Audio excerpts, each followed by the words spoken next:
shack at. The bottles getting empty up the Kraken. We stacking chips, all of it's what I want. Plus money winners, that's what I'm on. You can say I'm gone. I prefer elevated pub sports radio. Time to get educated, get produced, leave the juice, letting loose with so much abuse that the bookies wanna call a truce. They getting slaughtered. Can't forget Jeff and low baggers in the chat. That's a lethal weapon 'cause we be pubbing.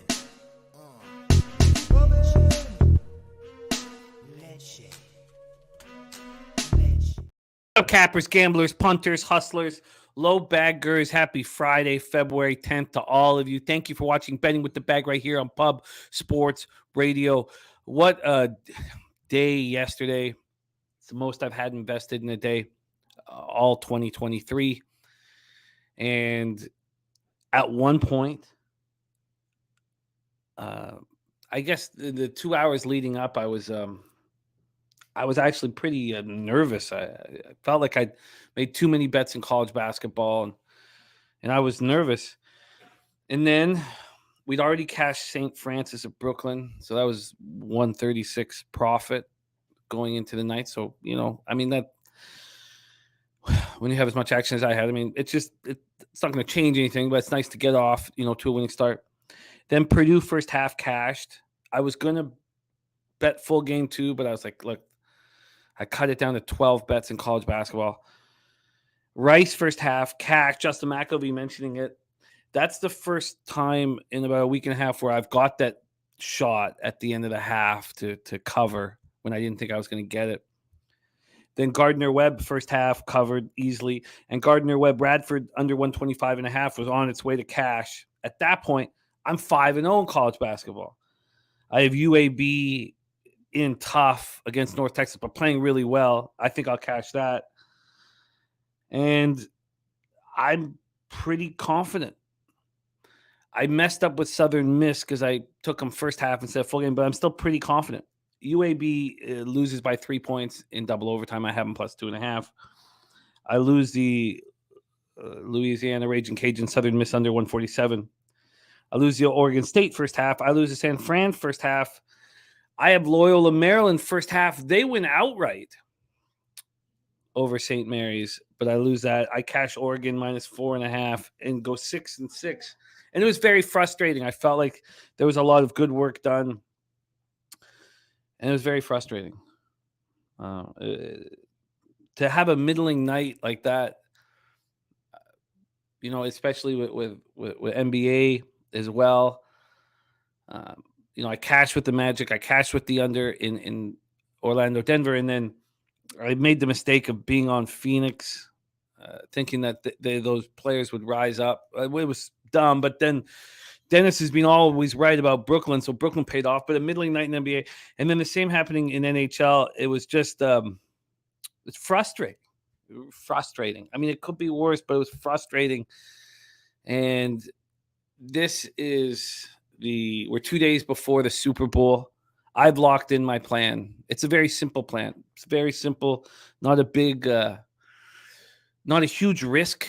Not a huge risk. I have 2.5 units. I have 2.5 units on the Eagles money line. I was going to make it 2 units. I just had to figure out how to do it so that my live bets had worth.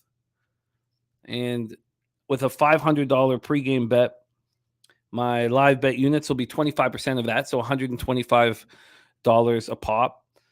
And I would like to, not go over 3 units. I'd like to have 4 live bets ready to hopefully move on the Eagles again.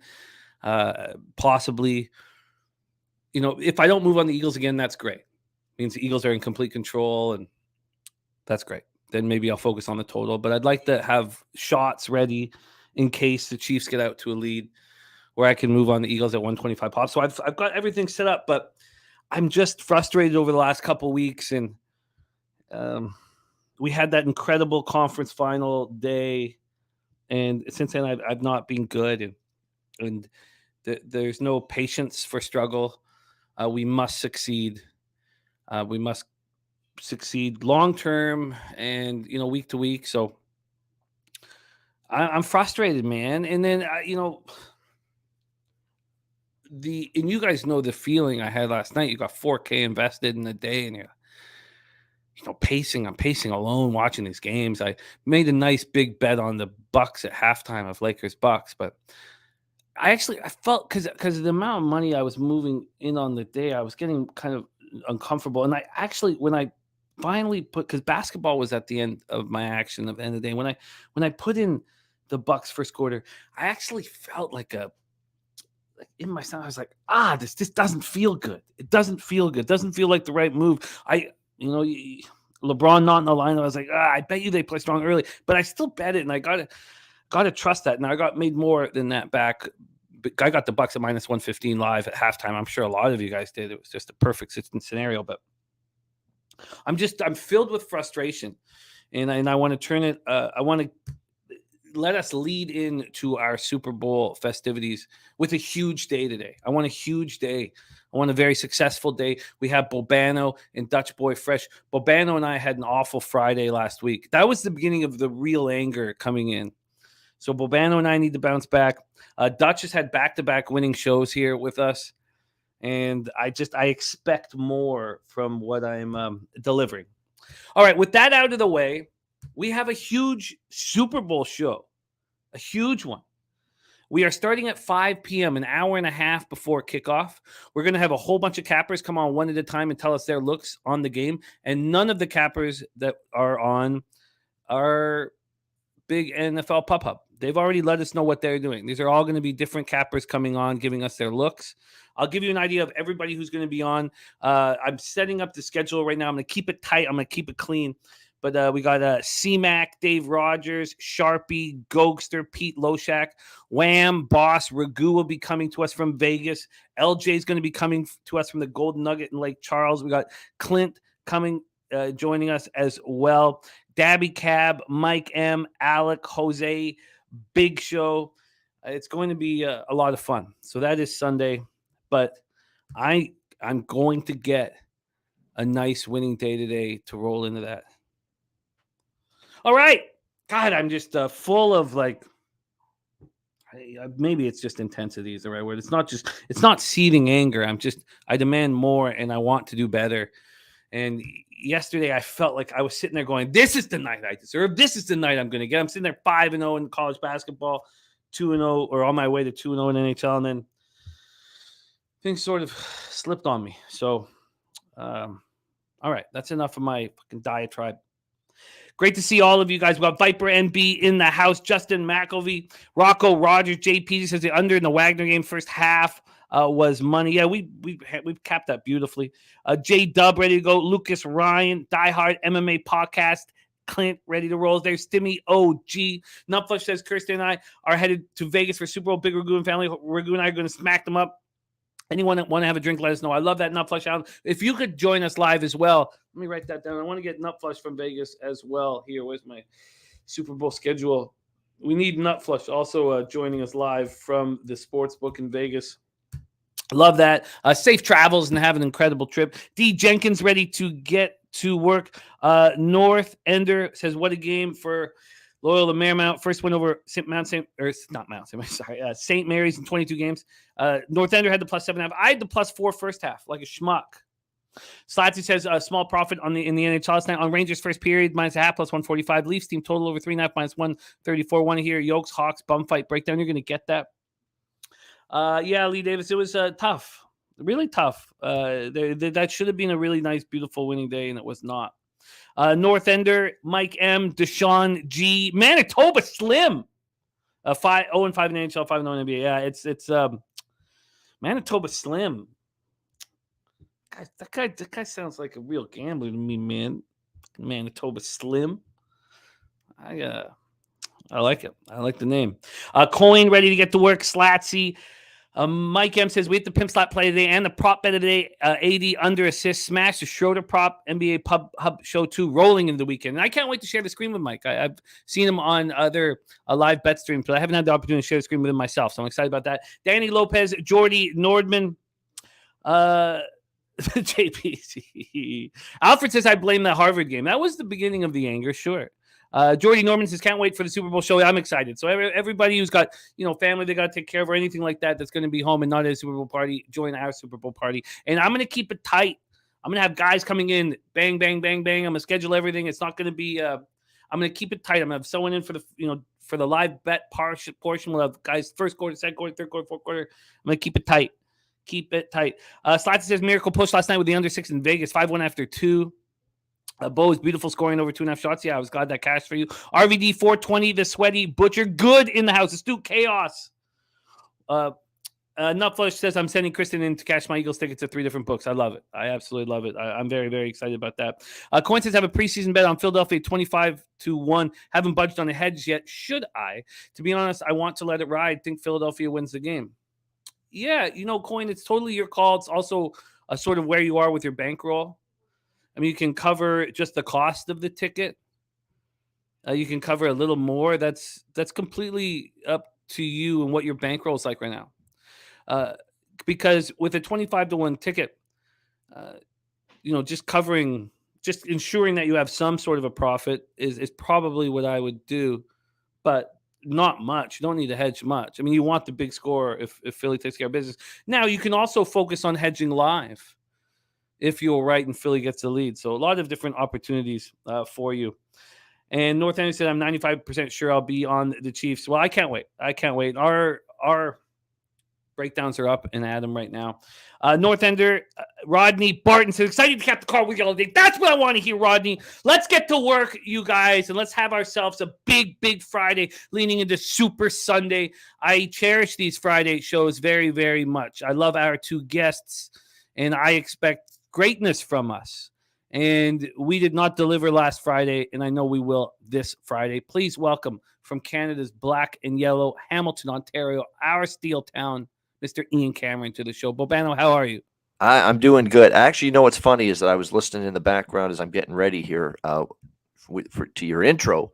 And I think that's what makes this show really great and really unique is that we've got someone that's, doing this full-time seriously. It's got thousands of dollars in play the night before. And here they are publicly on YouTube, basically recapping the night before, talking about what frustrated them, what angered them when things didn't go well, and what worked when things did go well, and and just basically giving a post-mortem of your betting night. For someone that's doing this as a serious bettor, I think that's spectacular.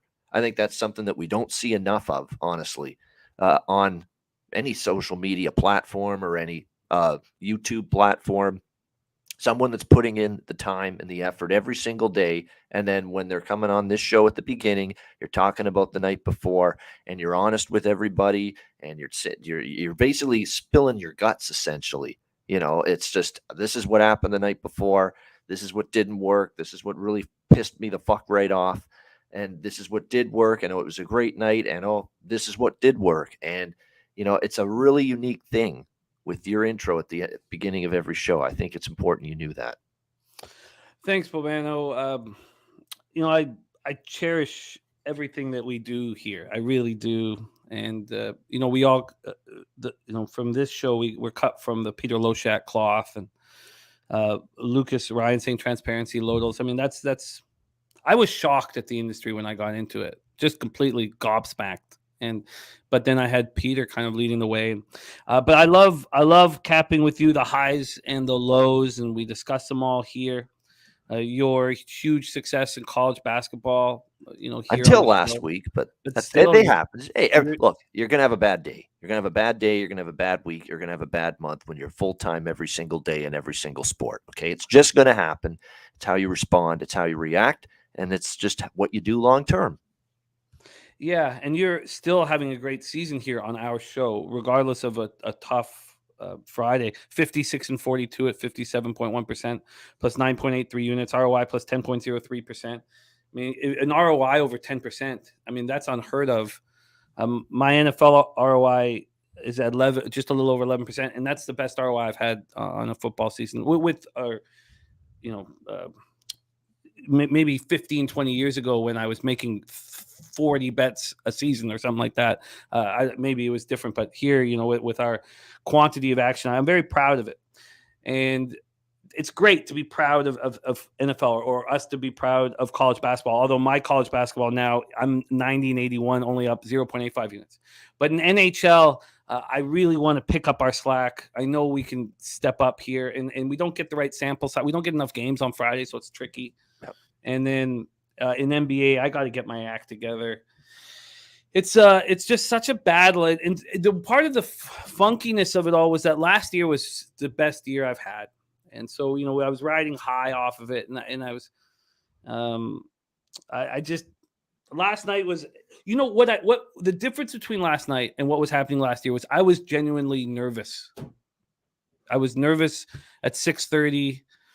My palms were sweaty. I was like, and I and the hour and a half before I'd cut my Purdue full game because I was like, this is too much. And then that wasn't happening last year because we were winning. And when you get into a little struggle period, you're like, God, nervous. And, but I cherish the opportunity here for us to cap together and for the transparency and everything that we do here.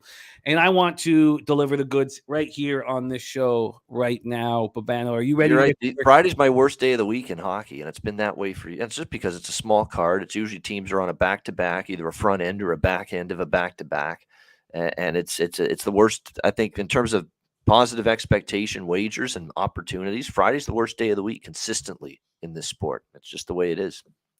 I used to have an issue with Fridays down in Costa Rica because it was the end of the week and we were tired. And I started talking about that all the time. And one thing that, I was having this conversation with Mike M about when we were leading up to the 2:00 tip off for St. Francis of Brooklyn, and I didn't have my action in yet. And, we're 12 minutes away, 10 minutes away. And I was saying, it's okay. We got to stay calm. It's the most important thing as we lead into making our bets and putting action in and pressing the buttons is to stay very, very calm and comfortable. And, and I have to say that out loud so that I'm not sitting there all panicky. If I don't say it out loud, I need to hear it. I'm not saying it for anybody else really other than myself to hear it and stay calm, because this is a roller coaster ride and we can't let the losses hurt more than the wins. We all do. But we got to talk about that out loud so that it's not, because if the losses hurt too much, you stop doing it. Yep. And if you play poker, you probably had a home game at your poker table. You had, if you take it seriously, you probably have a couple buddies who had to stop coming because they were losing and it hurt them so much. They were like, this isn't fun, and we got to make sure that we keep it enjoyable. I'm excited. We've done enough. We are intense here. This is an intense day today. Let's go out there and let's get this money right now, right here with Bobano on a Friday. Let's get to work. We start at 7 p.m. Eastern. Toronto Maple Leafs 31-13-8, 11-8-4 on the road at Columbus Blue Jackets, 15-32-4, 11-15-2 at home, Nationwide Arena in Columbus, Ohio. I was sitting here going, you know what? The Columbus Blue Jackets at home, and we'll go over their injury report. It's extensive, but it has been for a long time, and they're starting to get better at it. Their defense are getting more comfortable, But I was thinking, I was like, you know what? The Jackets and the Ducks, to me, probably have some value. It wouldn't shock me in this first game, especially when you have both teams playing here with Toronto Columbus, both teams playing their first game since the All-Star break. It's like they got to have some value. And I was like, I was like, okay, well, I could get them both at plus 210. Again, both at plus 210. Is that what I want on my card? And I was like, or I could cut it down to the first period. Because clearly the Leafs are better than the Jackets and the Penguins are better than the Ducks. But you're talking about home dogs. And what percentage of the time do you expect that home dog to win? And is the risk reward right? And I was sitting with this one for a while. There has been a move back to Columbus. I think there should be. This opened up at plus 210, and it got up to plus 222. It's only come back 4 cents, plus 218 right now. So there still has been a slight move towards the Leafs. Total-wise, it's opened up at 6.5, minus 119 it over. This is very difficult. And there's Real Deal Prime in the house. Now a member for 2 months. Says, Ian, I love you as a brother. We are richer for having you. There it is right there, to you. Very kind. Love it. And there is Moose Money Bets we haven't seen for a while. A full-time teaching job now for our guy Moose. He's got Chiefs first quarter money line, first half Chiefs team total over 12.5 for our Moose Money Bets. Picks from Dave says lean over, smash the over. Toronto power play 25%.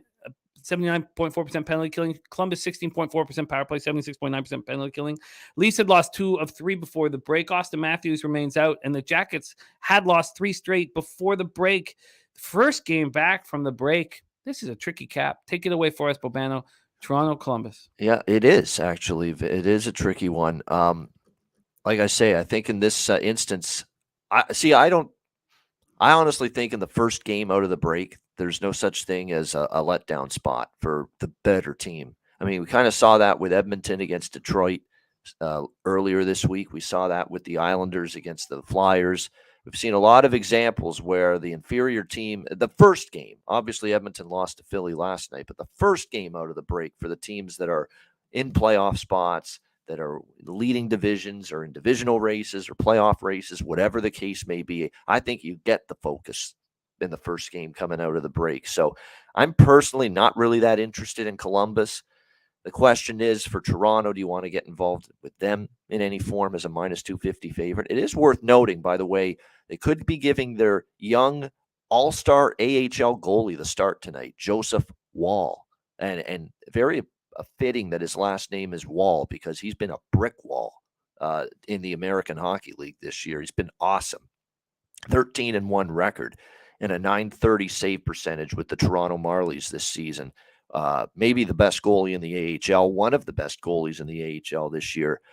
He's called up because Matt Murray is still on IR, so they need obviously someone to back up Ilya Samsonov.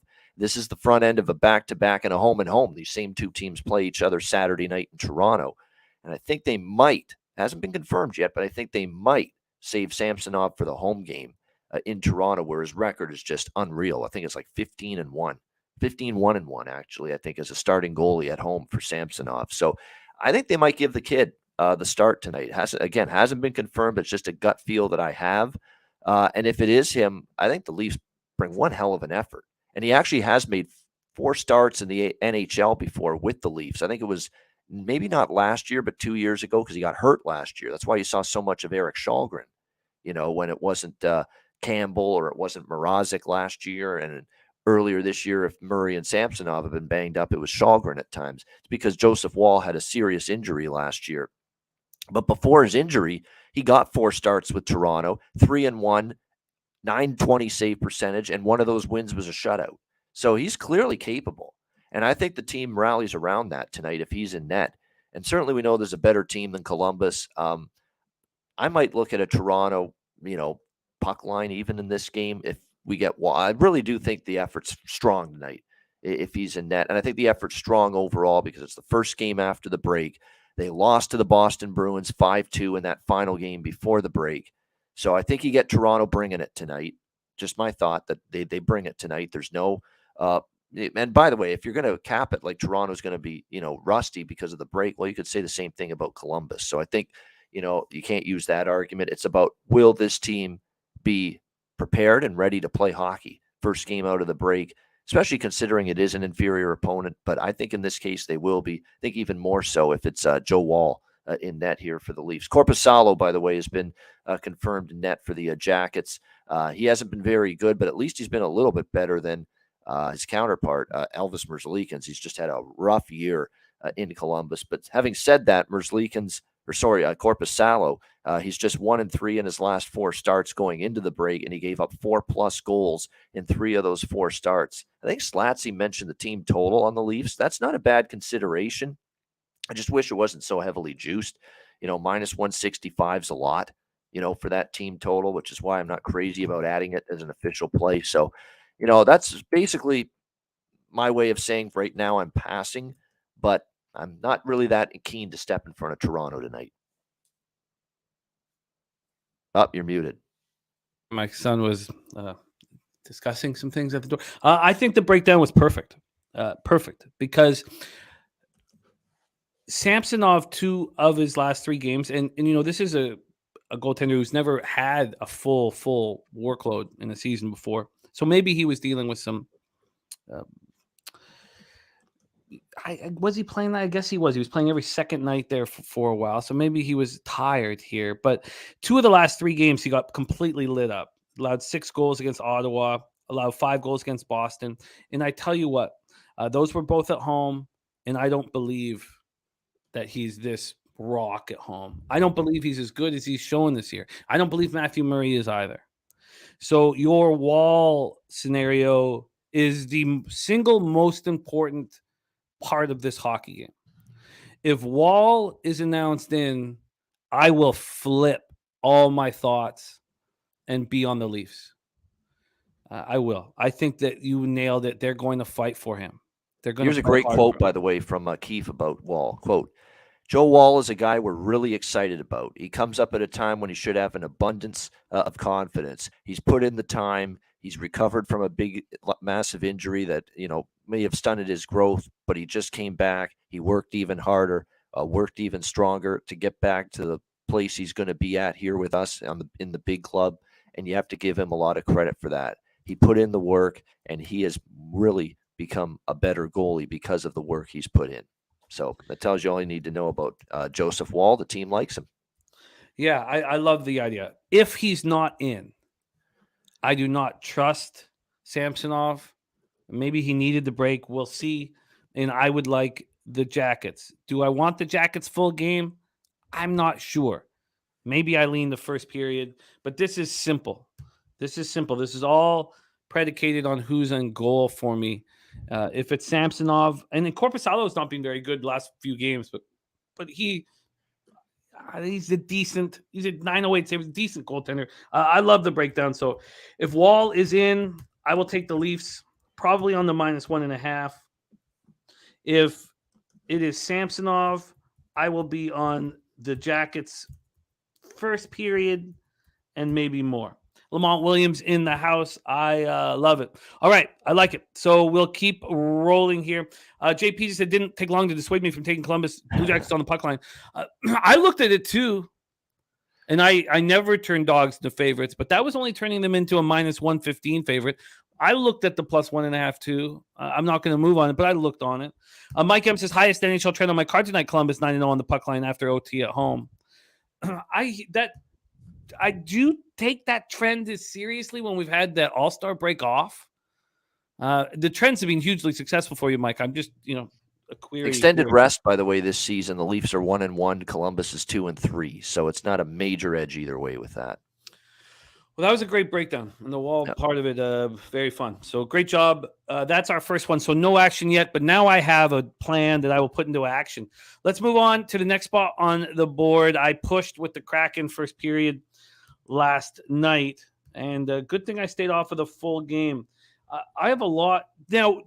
There's a lot of people saying, "Look, Kraken are starting to buckle under the pressure, and they're not going to be, starting to fade and all that stuff." We saw this happen already. We saw this happen 5 weeks ago, 6 weeks ago. We all said the same thing, and I really believed it. And then they won 8 straight or something. So I'm not going to not believe in the character in the room. And I can't, every show I'll talk about Dunn and Larson and how spectacularly well they're playing. Line history, this opened up with the Rangers -181. They're now -209. That's a big move towards the Rangers, a big one.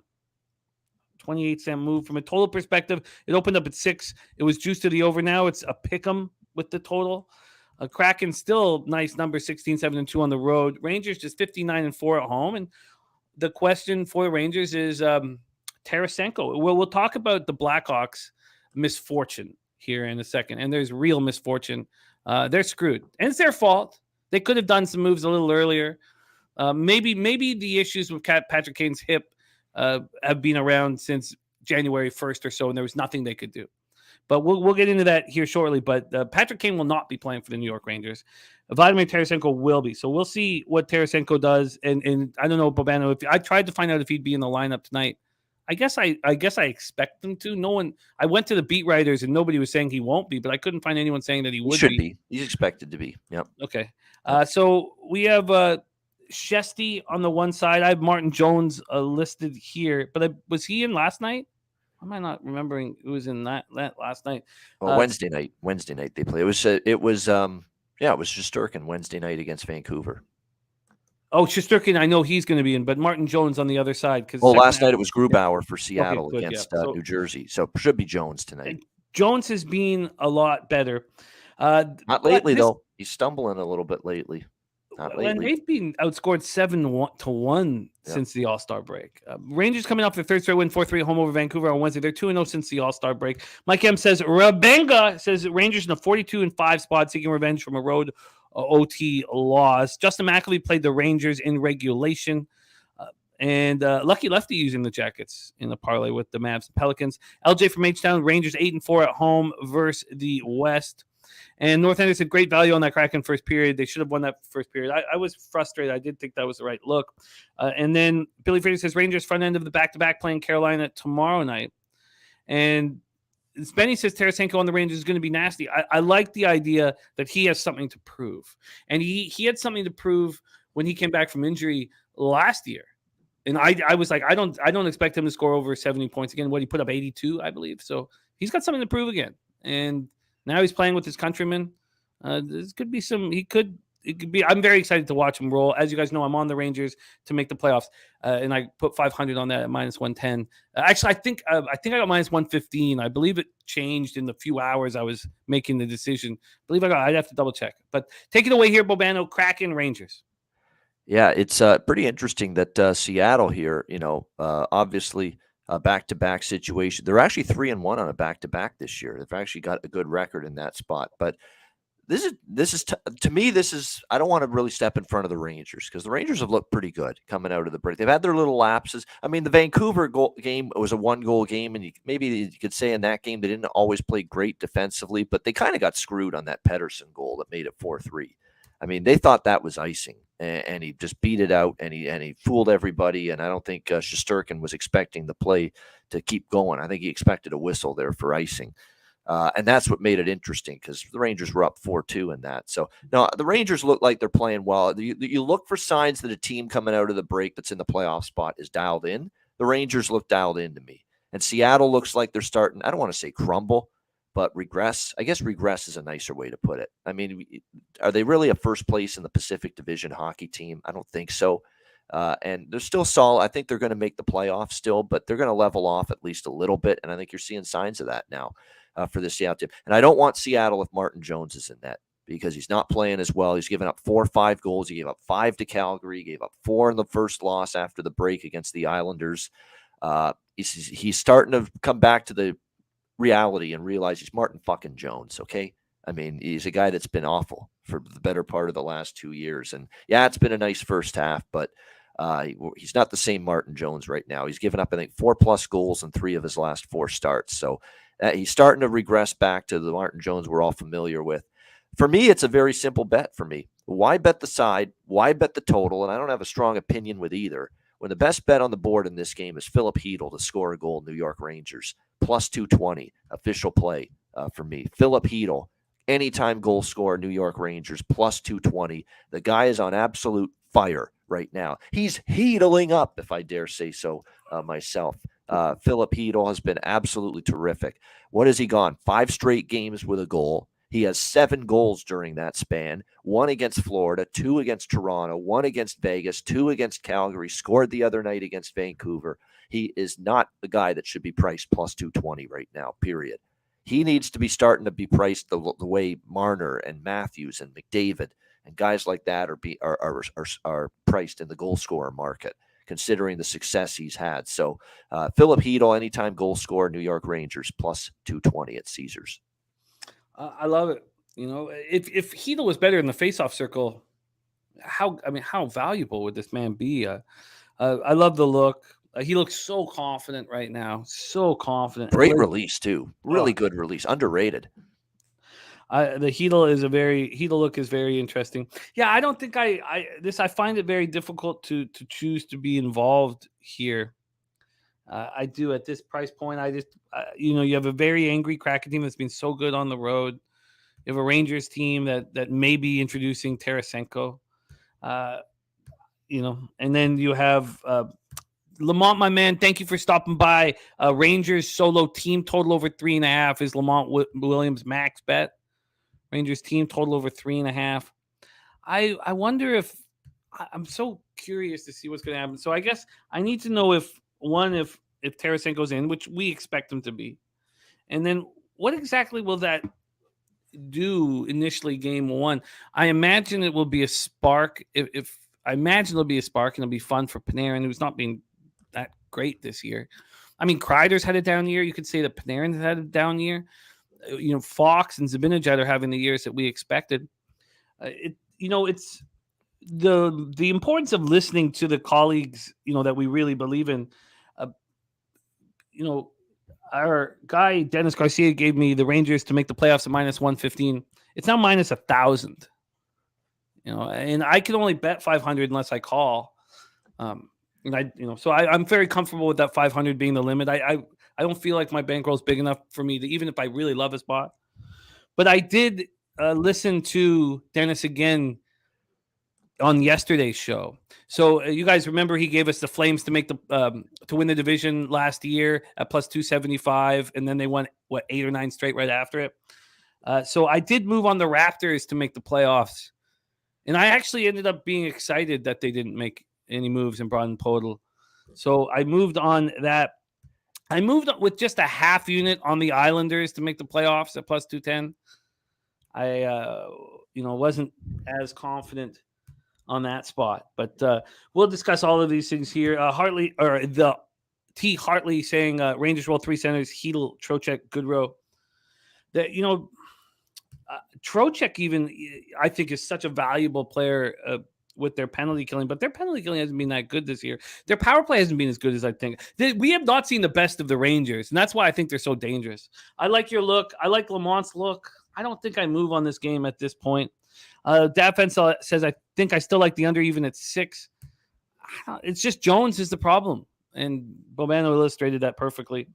Let's roll on to the next spot on the board. 8:30 p.m. Eastern. Arizona Coyotes 17-28 and 6, 6-20 and 4 on the road. Horrible road record. At Chicago Blackhawks 15-29 and 5, 9-16 and 3 at home. Let's take a look at the line history. But the big story here is Jackson Stauber will be making his 3rd start this year, and he's been really good. And I don't believe that it's possible that it will continue, Bobano. I don't know. I find that, like, we see these guys. I mean, he was playing at Providence 2 years ago. So we see these guys come up, and any goalie coach will tell you a goalie can look good for a game or for 2 games. But now this is going to be his 3rd game. He's been so good. He's won both of his starts. This undrafted 23-year-old, I find it difficult to believe that he will shine here. Karel Vejmelka has been very good this year. Imagine what he'd do with the team in front of him. Arizona's power play has just dropped and dropped and dropped. If you guys remember the first 25 games of the year, this was a top 6 power play in the NHL. It's been falling apart of late. Neil Mystic, what's happening? Lee Davis leaning to the under here. The Coyotes look good in their first game post All-Star break, defeating Minnesota at home on Monday night. Maybe we thought that that was a decent win. Maybe Minnesota's just going to completely fall off now. I mean, I hope they do because I hate them, but maybe it's not as important of a win. Billy Friedrich says, where will Vejmelka end up? I think he is the goalie for the Coyotes moving forward, but I could be wrong here. Blackhawks coming off a 3-2 loss in overtime at home to the Ducks on Tuesday night. And the Patrick Kane, Johnny Taves situation is dire straits. Nobody's going to pick up Patrick Kane. They all know that he needs to be shut down now for hip surgery. He's going into his free agency year. So he needs to be shut down is the story. So no one's going to pick him up if that's the case. And then Johnny Taves has been sick. And remember, he missed all of 2021 with chronic immune response syndrome. And when Johnny Taves is sick for 2 or 3 weeks, it's not like, oh, he's going to be back any minute. It's, what the hell is chronic immune response syndrome? That's the question you got to ask. I mean, is he going to be out for the rest of the year? So this is if I want to fade Jackson Stauber, which I think I do, now all of a sudden I'm like, oh God, I guess I got to bet the Coyotes here. Arizona opening up here at 107. They're now minus 115. They got up to minus 121. Totals wise, this opened up at 6 as a pick'em. There's been a 3-cent move to the under. Take it away for us, Bobano. Game 3 on a 4-game NHL card. Coyotes, Blackhawks. Yeah, I like this kid Stauber, the son of Rob Stauber, of course, journeyman goalie many years ago, back in the 90s in the NHL. He's 2-0. His numbers look great. And yeah, at some point, obviously, there's more of a book on him. There's more of an idea, what his tendencies are and what his weaknesses are.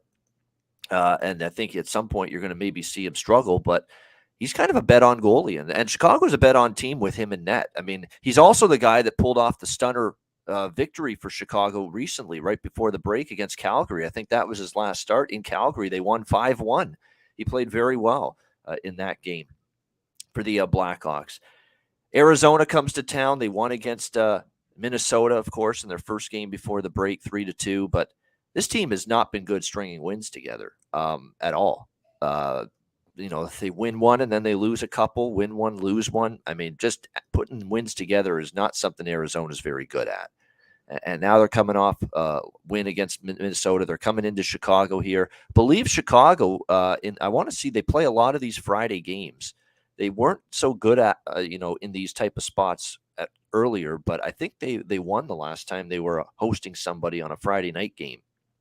And they've been a little bit better in that situation. Yeah, I'm looking at Arizona. They're 25-52. That's the run, 25-52 for this team off a win. That's absolutely terrible. So I'm actually leaning Chicago here in this one, +1. I haven't locked it in yet, but I'm leaning to the Blackhawks here with Stauber and net.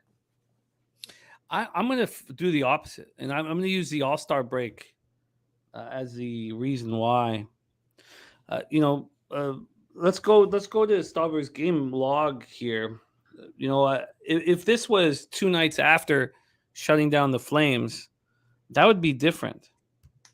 But I simply don't believe these numbers from a player who has had an .896 save percentage in the minors and went undrafted out of Providence. So, he plays his last. Did he go down and play in the minors? I need the Rockford Ice Hog game log because he's only started 12 games for them. I mean, if not, are we going to trust a goaltender who hasn't played in 2 full weeks?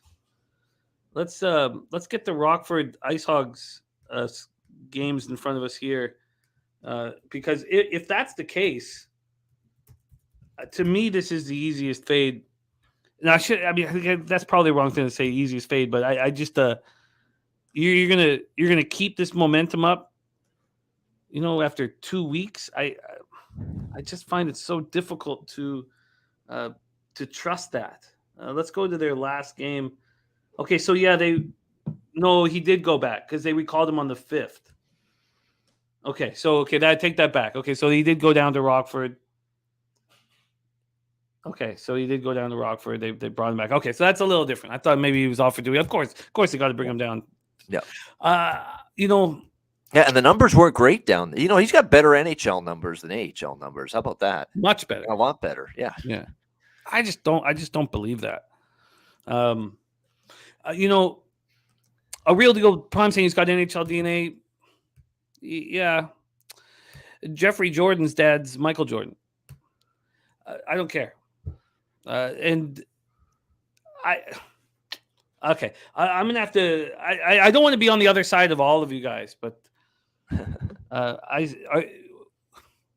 tell me this: what's keeping you off of betting the Blackhawks?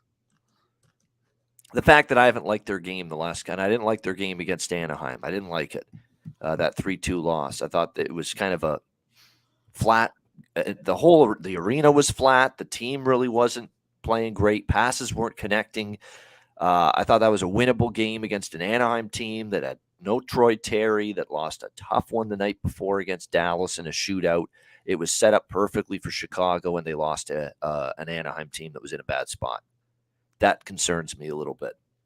That's why I'm a little hesitant. But then again, I rhymed off the numbers with Arizona off a win. They're horrible, and I kind of like the way the Stauber kids played, so I do lean Chicago still.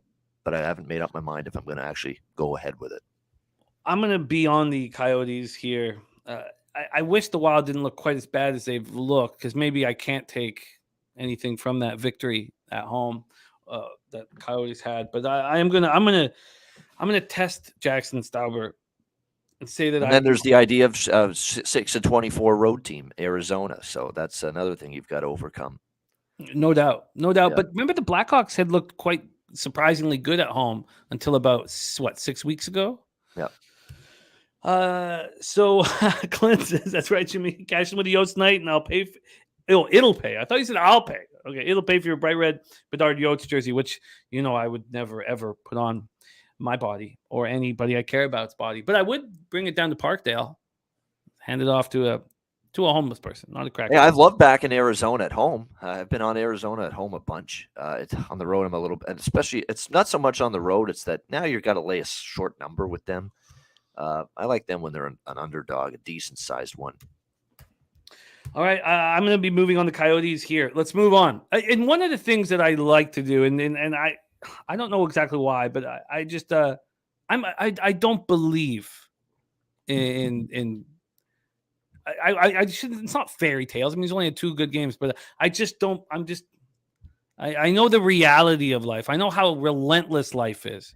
Sit back and say this kid Jackson Stauber is going to just, after showing very little in Rockford, going to come in and just be a star goaltender. And I know no one's asking him to be a star goaltender. They're just asking for a 3rd great game in a row. Fucking yeah, right. All right, let's move on to the last game on the board, 10 p.m. Eastern. Pittsburgh Penguins 25-16-9, 10-10-5 on the road at the Anaheim Ducks, 17-29-6, 9-13-1 at home. Honda Center in Anaheim, California. They have Yari posted here, but I believe that he's still out. No, he's practicing. He might be starting. He might make his return tonight, but not confirmed yet. He's on the trip. He's traveled with the team. He practiced with them Thursday before they left for the West Coast. He might be making his return from this extended injury absence. But, again, not confirmed. And if it's not him, it'll be DeSmith again. Who's coming off a great game. Gibson stole it against Colorado. Yep. Yeah. Gibson coming in 10-20-5, 3.89 goals against average, 900 save percentage, 1 shutout. Pittsburgh power play at 22.5%, penalty killing at 81.6%. Anaheim power play at 15.9%, penalty killing 73.5%. Their penalty killing has improved. Penguins opened up their post All-Star break in that 2-1 overtime game win over Colorado at home on Tuesday. Interestingly enough, Pete was adamant that this was such a great spot for the Penguins and all that. So it was great to see Pete get the cash there. Ducks coming off that 3-2 overtime win in Chicago on Tuesday. And as Bobana mentioned, Troy Terry day-to-day with an upper body injury. So it's a kind of a funny schedule for the Penguins. They play that first game at home on Tuesday after the All-Star break, and then they have to fly all the way across the continent. And I'm wondering if that makes them vulnerable. But the market certainly doesn't think so. Pittsburgh's gone from -236 to -267. So the Ducks opening line has gone from +203 to +233. Totals wise, it's opened up at 6.5, -112 to the under. Now just -113 to the under. Take it away for us here, Bobano. Penguins Ducks. Yeah, this one's a game where Pittsburgh might get a little, lift from beating Colorado, because they were dog shit for 50 minutes in that game. Let's be real. They were absolutely terrible for 2+ periods. And then all of a sudden in the last 10 minutes, they started to get the puck more after being hemmed in most of the night. They relied on DeSmith, who just held it at 1-0 for the longest time. And then they got the late goal to tie it in the third and ended up winning in overtime. They survived a Colorado power play in overtime. McKinnon hit a post on that power play. I mean, they really survived, and it was a really bad game from Pittsburgh until the last 10 minutes of the third, where they actually started to dictate play, carry the play, and they came back and they won. But they're going to obviously have to play a lot better and for 3 periods tonight and moving forward if they're going to continue to win hockey games. Jari might be back, as we mentioned. This is the front end of a back-to-back. They're in L.A. tomorrow night against the L.A. Kings. It was a 4-3 win for Pittsburgh in overtime against Anaheim when these teams met a month ago. We'll see if they can get the win here. I like the fact that, you got to win. You maybe didn't deserve it, but hey, you need the wins. You're a struggling hockey team. You got that win, and maybe can it be a win that kind of gets you going in the right direction? Because keep in mind, the Pittsburgh Penguins right now, you look at their injury situation, it's cleared up quite a bit. This is definitely a healthier hockey team than they were earlier in the season. Jan Ruda is really their only main cog that's out. They got Archibald and Paling, two of their depth forwards back. Kapanen just came back. Malkin and Crosby, Gensel, Zucker, Rust, all these guys that have been banged up at times are healthy. Dumoulin missed some time. He's healthy again. Letang was away when his dad passed away. He's back. This team, they're set up well to go on a run because this is the healthiest the Penguins have been all year. And they get a win that maybe they didn't deserve, but they got it. It's positive momentum. It puts pep in your step, puts a little bit more, exuberance and energy into the dressing room and into the team getting a win like that. I could see them carrying it over to tonight and winning this game. So I'm definitely leaning toward a Pittsburgh bet of some kind, thinking about how to go about it here more than anything. I could see with Anaheim coming off the road games that they played in Chicago and Dallas, that first period, they could be a little bit vulnerable. Pittsburgh starting a road trip, come out strong. I think I'm going to go ahead and go with Pittsburgh here, -0.5, +125 first period. I'm going to make that an official play. I think it's a good angle. I think they have a strong start. They didn't have a good start against Colorado, and Sullivan said, we're very fortunate we played 2 periods the way we played against Colorado and still won the game because they were absolutely terrible for 2+ periods in that game. So I think the onus is going to be, let's get this road trip started on the right foot. If it's Jari and net making his return, I think they play even harder at the beginning of this game in his return. And he was playing great before his injury. And even if it is DeSmith's coming off probably his best game in a while for a guy that had been struggling a little bit. And I think they might be able to jump on an Anaheim team that played Dallas and Chicago back-to-back on the road and now back home here tonight and might be getting off to a slow start against a team that I think wants to get off to a much better start than they had against Colorado. So that's what I'll go with. I think that's the best way to attack it in terms of finding a way to bet Pittsburgh here with some value. Penguins -0.5, +125 first period. You got it. You got it. And I don't want to fade the Ducks at home. I mean, they've only played 23 games at home this year, and if you bet them every game on the money line, you'd be up. I do not believe that it will be DeSmith because what all teams have been doing this year, and we've been waiting for this to happen, but they've been playing their. You know what? I guess what am I saying? I take that back. That would mean that DeSmith would play here because the Penguins' best chance to win a game is against Anaheim, not against the Kings. At first, I was thinking, well, they'll give Jari the spot because it's softer. But then I was thinking, no, you want the win to start out the trip. Interesting. Troy Torrance, that UAB game still bothering me enormously. So, but Penn's all they needed to do was not foul in that one, period there. And of course they fouled. And of course it was a 1-point game. Sure enough, when you have the underdog, they'll only make one of the 2 free throws and it'll go to overtime. And there you go. You know what happened after that. Double overtime. Digress here. Okay, I know I had UAB too, so I feel the frustration. Yeah, I do. No. Oh God. Let's review action. So, not very much for us. We're gonna get into college basketball now, and we've got to make amends for last week. But if Wall is in, I'm gonna take the Leafs. No, it won't be Wall. Samsonov has just been confirmed. Okay, I'm gonna take the Jackets first period here. I'm gonna take the Jackets first period. I've not liked what I've seen from Samsonov, and I don't see how. I don't like it as much on the road. At home, he's been terrific. Well, he's allowed 11 goals in 2 of his last 3 games. So 12 goals in his last 3 games at home. The Boston game was the rare bad home game, but the whole team was just Boston was better that night. I don't like what I've seen from him. And I didn't believe what I saw from either him or Murray at the beginning of the year. And I wonder if the break is going to help him. I'm going to be on the Jackets first period. Lamont Williams is on the Rangers solo team total over 3.5. That's his max bet. Bobano's on Hinkle goal at +220 in Kraken Rangers. I'm going to be on the Coyotes -1. I guess what I'm doing at this point is I'm picking out these goalies that I don't believe in. And Dauber is going to be. You know what? I'm going to add an official play because now that it's Samsonov, and I know he's been very good at home, but on the road he's been a little, he hasn't been great. He hasn't started in a while. The Korpisalo is not exactly going to shut the door. I'm going to add the over in that game as an official play. Now, over 6.5 minus 115 at Bet365, Columbus, Toronto. You got it. Okay. And by the way, big time, strong series history to the over. 5-4, 4-3, 5-4, 4-3, 4-3. Columbus versus Toronto in 5 of the last 6 meetings. So there you go. Interesting. I'm interested in this team total over for the Jackets. A team total over 3 for the Jackets is a nice big plus payout. Let's just see exactly what it is here. It'd be -1. Sorry, let me just grab this here. It'd be -125 and plus 205. And that would be no, plus 136. I guess that's not quite worth the risk reward there. I think I've done an exceptional job, North Ender, even coming up with 3 fucking plays on this NHL card for this show. So yeah. 6.5 over. Not kidding. For Bobano. I'm on the Jackets first period. Then he's on Hinkle.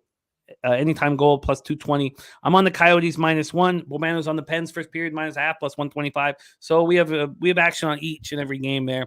Let's move into college basketball, and we are coming off of a rough Friday together, and that's our first rough Friday.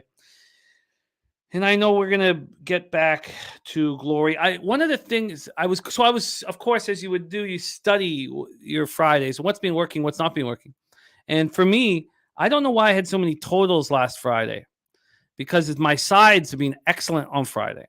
And I would like to focus more on sides here. I do not believe in, I guess there's a couple Ivy League rivalries that I believe in and will lead us to unders, but Metro Atlantic, I just don't trust the intensity of these rivalries when you're playing in front of a few hundred people. And, like the Radford Gardner Webb under, I mean, there was so much at stake in that basketball game. And so, I really, if there's a ton at stake in a game now in this time of year, I think that the defense will be ratcheted up. I knew the defense was going to be ratcheted up in that game. And that under was so easy. And I've just got to kind of keep an eye on that. Thank you, Brenda. Let's get to work here in college basketball. We are breaking down each and every game on the board. Billy Friedrich, Lennings, no, he's on Youngstown State. Well, we start with 6 p.m. Eastern action. Kent State Golden Flashes, 19-5, 9-2 in the MAAC. At Buffalo Bulls, 12-12, 6-5 in the MAAC. Let's go over to the odds page. Set a table for Bobano. We need a bounce back Friday here in college basketball. I know a lot of cappers kind of veer away from the Fridays. I love them. I always have. I like the smaller schools, and I like that there's more action in on the smaller schools. I think that helps us to guide the right way. There's been very little movement here. 4.5 opening at Pinnacle, -108. It's now at -105. We go over to Bet Online, and we have opening up at 4, and it's still at 4, so that's a little different there. Totals wise, opened up at 151. It's gone up 2 points to 153. And when we get over to the cash flow here, 2,241 tickets in, no real help. 53% of the tickets, 57% of the cash on Kent State. Then 54% of the tickets and 47% cash on the over. So no guidance there. We're in Alumni Arena in Buffalo, New York. Kent State comes in off its third win in 4 games, 87-64 at home over Bowling Green on Tuesday as 14-point favorites. We knew that they were going to hammer Bowling Green after the tough spot against Akron. We didn't cap that game on Tuesday, but I wish we had of. Buffalo comes in off its second straight win, 102-97 at home over Eastern Michigan Tuesday as 10-point favorites. Eastern Michigan was one of the few teams we handled perfectly last Friday. Take it away for us, Bobano. Kent State, Buffalo Bulls. Yeah, I mean, I like Buffalo here a little bit as a home underdog. It was a close competitive game. Just a couple of weeks ago, Kent State won 74-68 at home. Revenge spot for the Bulls. Kent State's lost their last 2 road games outright as favorites. Now, they were short favorites at Akron, but they lost in that big showdown last Friday. And then that Northern Illinois 12-point road favorites, they lost 86-76. So they've not been nearly as good as they've been on their great home court. Buffalo's won 2 in a row against, again, not the greatest teams, Western Michigan and Eastern Michigan, but you've seen this team, 3 of their last 5 they've won. They lost a close one, like I said, by 6 at Kent State, and then they lost against Akron, who arguably the best team in the MAAC. So, and their other loss was Toledo, who's also an excellent team in this conference. So, you look at the matchup here. Kent State is certainly the better defensive team. But I think Buffalo with their offensive at home, and by the way, teams that aren't great defensively, you oftentimes see them play at least a little bit better defensively at home, and it's been that way for Buffalo. Again, they're not a great defensive team, but their numbers defensively are a little bit better at home. That is a good sign for them, I guess you could say, going into this game. The home team has done pretty well here in the recent head-to-head matchup between the Golden Flashes and the Bulls. So when push comes to shove here, I'm going to look at the Buffalo Bulls here getting 4.5. I'm just seeing if there are any 4.5s anymore in this game. But yeah, I like Buffalo here, slight home underdog. Can get you that 4.5 at Pinnacle. There we go. Perfect. Plus 4.5 for Bobano. Buffalo. Plus 4.5 at minus 111. This is not going to be a spot I'm going to move on. Max Welly asking if anybody will be in Vegas for March Madness. We know a bunch of our guys, Nut Flush, Ragu, Big Boss, Wham, are going to Vegas for the Super Bowl where, CMAC, Dutchy, Ski all live. So that's going to be happening here this weekend. But you can come down and roll with us at Pubapalooza 2, baby. Pubapalooza 2. We have our sign-up sheet right there on the top of the chat, but we have a huge, very enjoyable Pubapalooza set up. Par 3 golf tournament on the Friday, a poker tournament. Then we have the Slap Fest that Jose will be hosting at the strip club Friday night for $1,000. Saturday cornhole tournament, UFC San Antonio. Sunday, a day at the races, and we have a big stand-up comedy show starring Sonny Dollywall.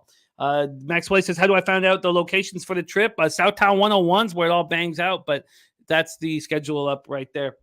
And we're very excited. Bobano was so much fun last year. We need you down there, Bobano. We need you down there.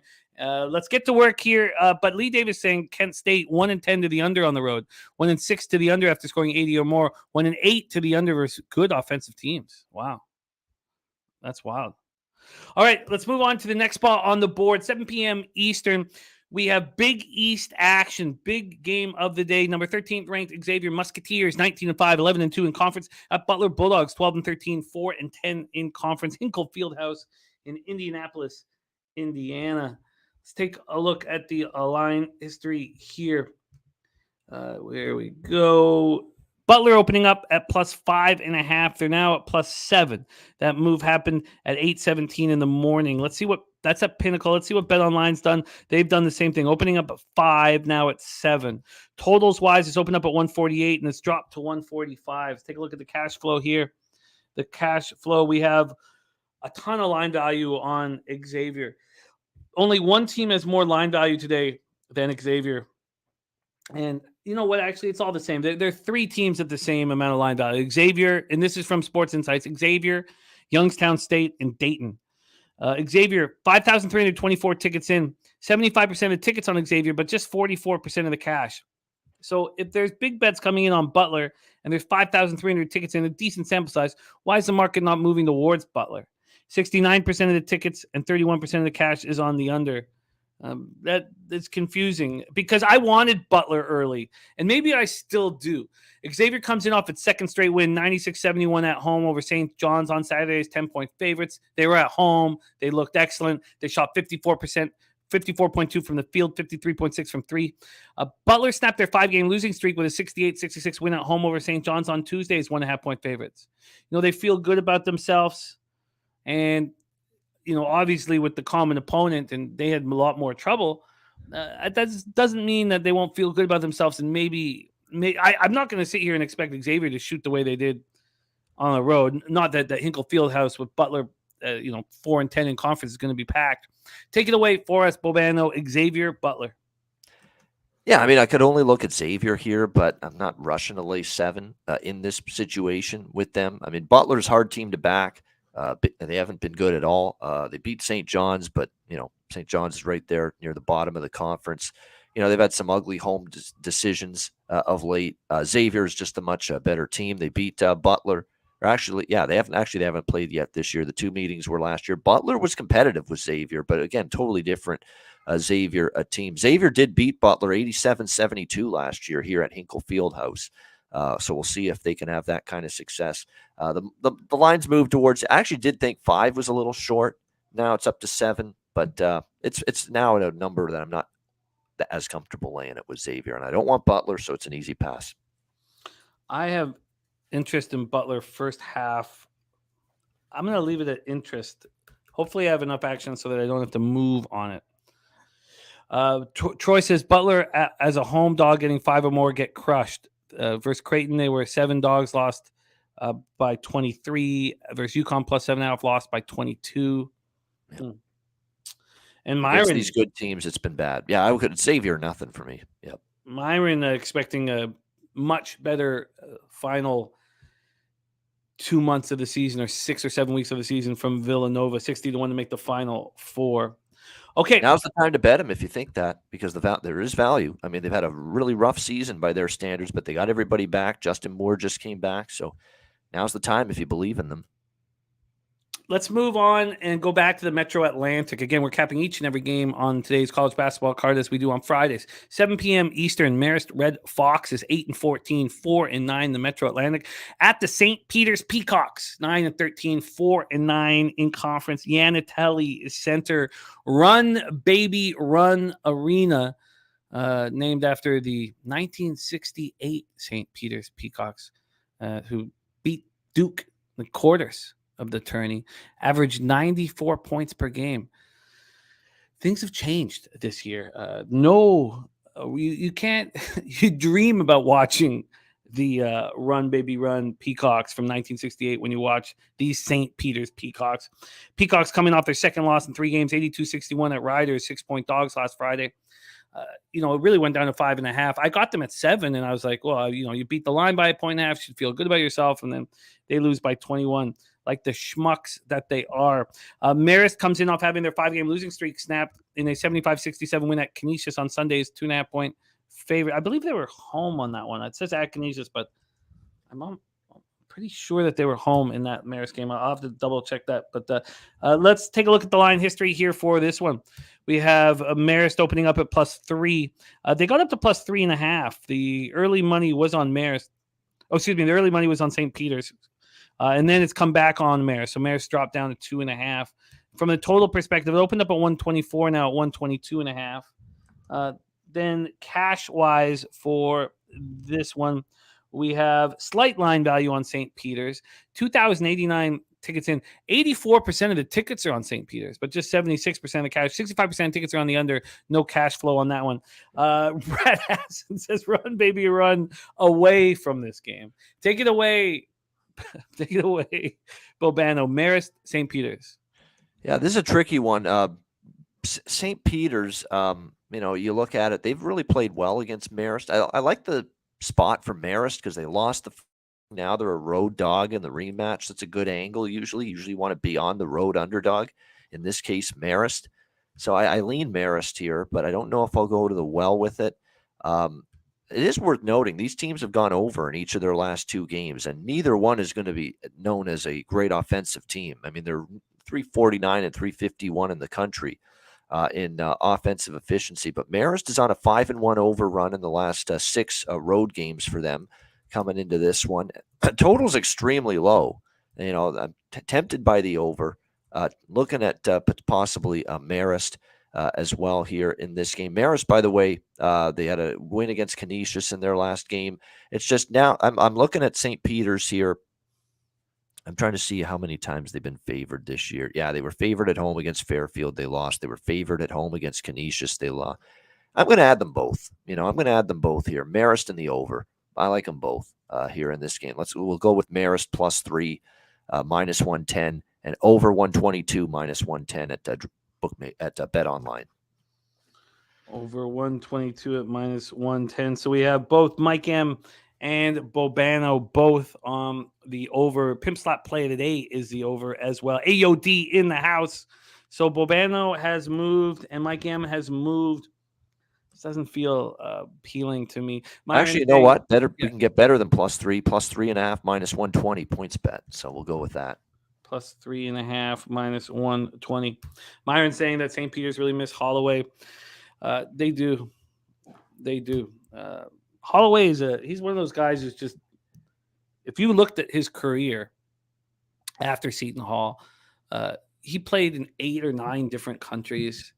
He's just a lifer. And finally getting the opportunity to coach at a high level, he showed what he could do with St. Peter's, and now over at Seton Hall, I agree. Holloway's the real deal. All right, let's move on to the next spot on the board for us, a team that really let us down last week. Fairfield Stags, 10-13, 6-7 in the Metro Atlantic. The Rider Broncs, who are rolling nice right now, 13-9, 10-3 in the Metro Atlantic. Is this Rider Broncs team, is this who we will see in the tournament? We're in Alumni Gymnasium in Lawrenceville, New Jersey. Let's go into the line history here for Fairfield Rider. We have Fairfield opening up at Pinnacle +5. They're now +3.5. So, people believing in this Rider or Fairfield squad again. At Bet Online, they went from 5.5 to 4.5. Totals wise, it's opened up at 131. It's now 132. When we take a look at the cash flow here for this one, 2,038 tickets in, 69% of tickets and 98% of cash on Rider. And the market's moving towards Fairfield. 68% of tickets and 57% of cash on the under. Fairfield comes in off its third straight loss, 70-61 at home to Iona as 7-point dogs on Sunday. Rider comes in off its 7th straight win, 67-56 at Manhattan as 2.5-point favorites. Manhattan had come in playing good ball. Rider is the real deal here. Take it away, Bo Bano. Fairfield Rider. Rider is. I mean, it's just, and I think I lost one recently going against Rider, so a little bit hesitant to step in there in front of them right now.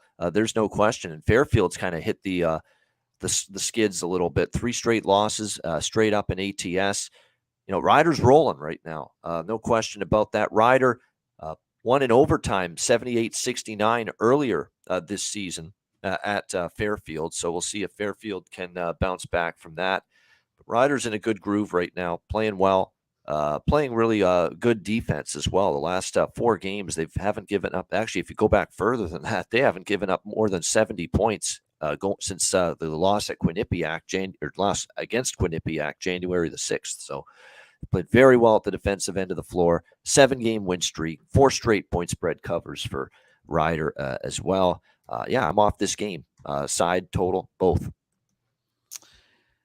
Yeah, I it's just when you see all the money coming in on one side and the market moving towards the other, you want to back that side.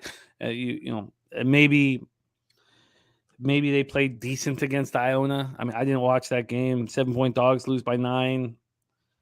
I do not want Fairfield. But there's no way that I can back Rider if the market moves towards Fairfield and all the money's on Rider. So I'm going to have to stay off of it. Troy saying Rider's not a good first half team, says reminds me of Southern Utah. It's Fairfield or pass. I'm not going to get to the. I do not expect to get to the window with Fairfield. Nunya also on the Marist over. Let's move on to the next spot on the board. 7 p.m. Eastern. Quinnipiac Bobcats 17-7, 8-5 in the Metro Atlantic. Niagara Purple Eagles 13-9, 8-5. We're at the Gallagher Center in Niagara Falls, New York City.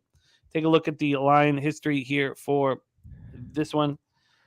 Niagara last Friday. That was the spot where I had to get up and get outside, go for a walk. I was so angry when we lost that. It was 76-70. We had Niagara -4, and it said 76-70 final score. We got a layup with 8 seconds left, said final score, and then all of a sudden it said 76-73 because Canisius hit a 3 at the buzzer, and it just it was a punch in the gut. Let's see what we're dealing with here. Go over to Bet Online. Bet Online opened this up -1.5 on Quinnipiac. Now they're -2. 2-point favorites on the road. Totals wise, it's opened up at 132. It's now 132.5. Let's take a look at the line history here for this one. Here we go. Quinnipiac, Niagara, just 1,375 tickets in. 49% of tickets, 63% of the cash on Quinnipiac, then 57% of tickets and 84% of the cash on the under. Take it away here for us, Bobano. Quinnipiac, Niagara. Yeah, Niagara's playing better basketball, 4 straight wins for them. Yet the money's coming in here on Quinnipiac here up to a 2 as a road favorites. It is one of those situations where, Niagara won on the road 64-60 earlier this season at Quinnipiac. Now Quinnipiac looking in the revenge angle here for this game. We'll see if they're able to get the job done. I mean, Quinnipiac, they're coming off that loss against Mount St. Mary's as 10.5-point favorites. I'm sure that is not something that's going to sit too well with this group.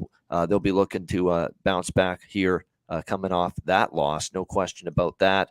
I'll tell you what I do like here is I know the market's going down with the total here a little bit, but I like over 132 here in this. I think there are some 132s actually still out there, 132, 132.5. But that's what I'm going to play here in this game is over 130.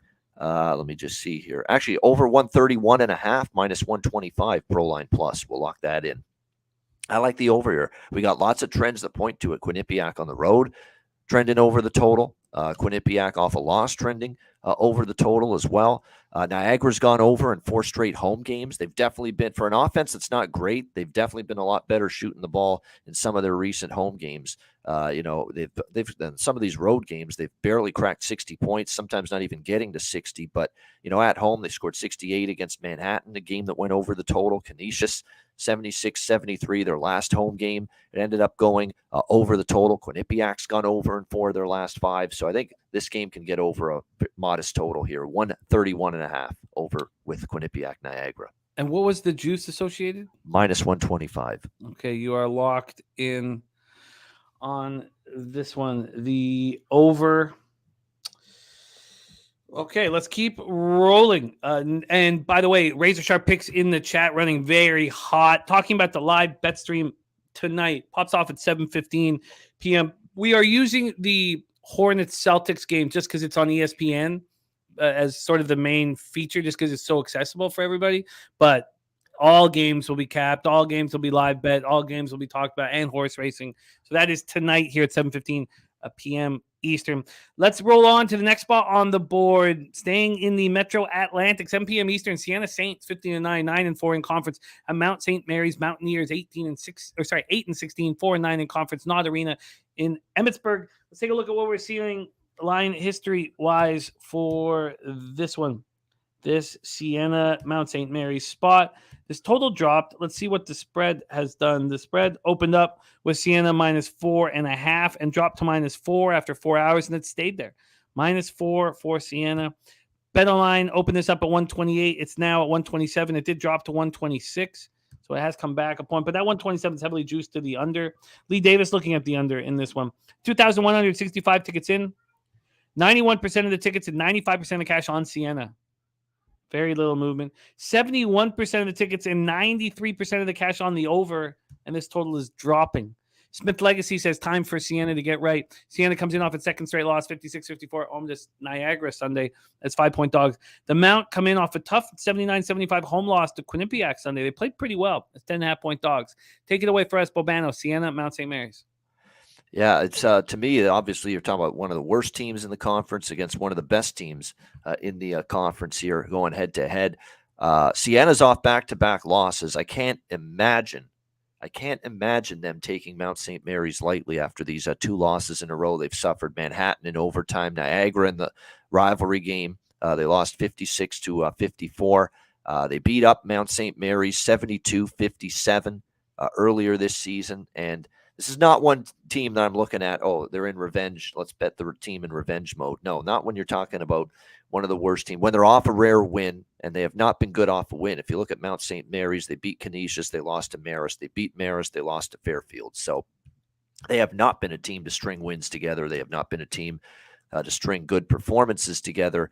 To me, we're selling high on Mount St. Mary's. We're buying low on Siena, the better team. Siena minus 4 for me. Siena minus 4. Let's lock that in. By the way, we were talking Super Bowl weekend in Vegas. Our guy Oz B will be at Harrah's Las Vegas working at the Sportsbook Bar. Oh, man. Up even better, actually. Siena minus 3.5, minus 115 at BetMGM. Siena minus 3.5, minus 115. Oh, man, that sounds nice, man. Having a friend working the bar. Oz B at the bar. Well, I promise you, next time I'm in Vegas, I'll be right at your bar in the sports book. That you're in to get all the deals and get smashed. Yeah, When you got which is that easy to do in situation. Vegas. Take advantage Very of it. easy to do. I'll even show up drunk, so it won't take much. Bobano is on Siena minus 3.5 and minus 115. All right, let's keep rolling.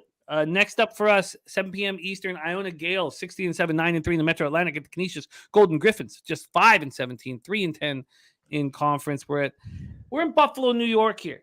Buffalo, New York for this one. Let's take a look at the line history in this one. Canisius at home. This opening up with Iona minus 10. They're now minus 12. They got up to minus 12.5. That's at Pinnacle. See what BetOnline did. BetOnline opened this up at minus 9.5. It's up to minus 12. Did get up to 12.5. This total opened up at 144, up to 147.5. Take a look at the cash flow here. 1,936 tickets in. They did give slight line value to Iona. 71% of the tickets, 79% of cash on Iona. 38% of the tickets, but 75% of the cash on the over. That's very interesting. And it's just climbed. That's very interesting. So most of the tickets coming in here on the under, but the big bets on the over, and the books concerned with those big bets. Iona comes in off its third straight win, 70-61 at Fairfield on Sunday. As 7-point favorites. Canisius comes in off its fifth straight. That was a loss, right? They lost to Marist. I was going too fast there. Fifth straight loss, 75-67 at Marist is 2.5-point dogs. Take it away for us here, Bobano. Gales, Golden Griffins. Yeah, and Iona, we've warned you for much of the conference season that don't lay big points with them, but they have covered 2 in a row as larger favorites. So we'll see if that continues here. In this game as they go on the road and face Canisius here tonight. It is worth noting that Canisius, they've covered 2 out of the last 3. Last year at Canisius, it was an 8-point win for Iona. Iona's got at Niagara after this. They already beat the absolute living hell out of Canisius, 90-60 back in December. So it was ugly for Canisius. Canisius isn't playing well.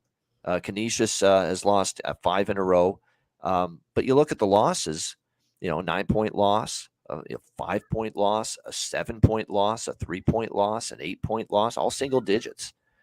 So I kind of like the home dog here a little bit in this one with Canisius. I know the money's coming in on Iona a little bit, as you would expect. People, I think, that follow this conference know how good they're capable of being.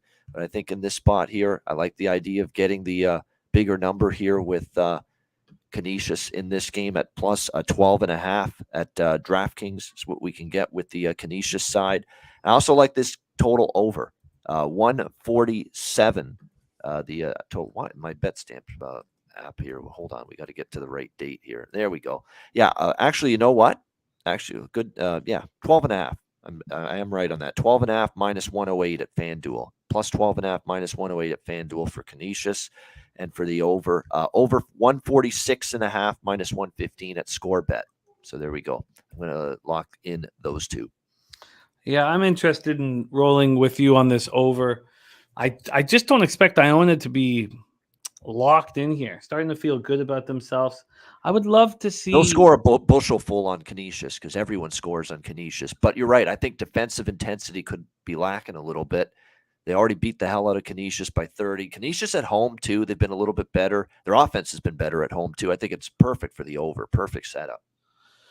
I agree. And I wonder if I just want to see what Iona shot last game here. I usually have that information, but I don't right now. Let me just pull it up here. I'd be very interested if maybe that first half Canisius, when Iona's not caring enough about the game, to back-to-back.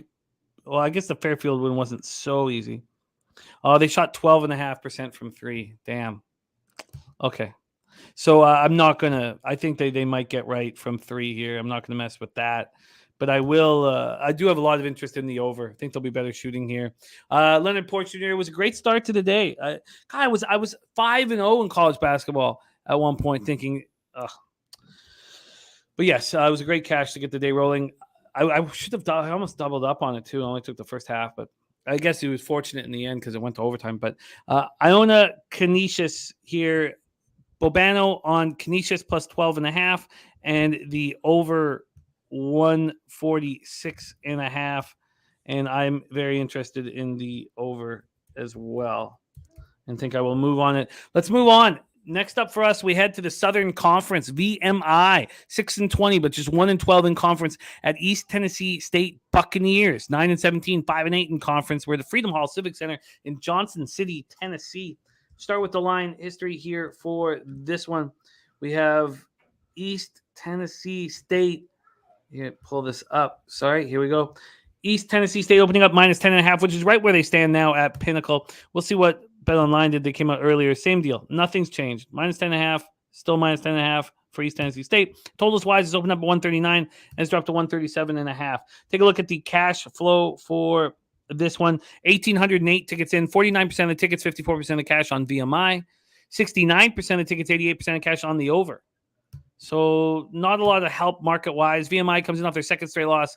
Ugly, 94-63 at home versus Furman at 17.5-point favorites. East Tennessee State comes in off its second straight loss. Also ugly, 91-65 at UNC Greensboro as 10.5-point favorites. Take it away for us, Bobano. This weak East Tennessee State team, should they be this big of a favorite against anybody in the Southern Conference? VMI, though, is tough to trust. I mean, I've taken them a couple of times as bigger dogs. Mercer, it was the last time, and they lost 80-54. They're not an easy team to trust as bigger dogs. But at home, they've been dreadful, VMI, against the spread. At least on the road, they've been mildly competitive a couple of times.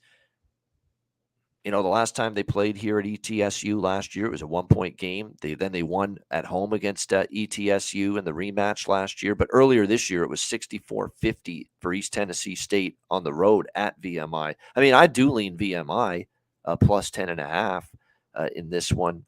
You know, this East Tennessee State team is, and I'll say this about the ugly loss to Furman. Furman's an excellent team. Furman is an outstanding offensive team. They can put up 80 or 90 against a lot of teams, the Paladins, with just their exquisite ball movement, the spacing. You know, it's a good offense. They run there, and it's not surprising a pretty bad defensive team like VMI, struggled against them.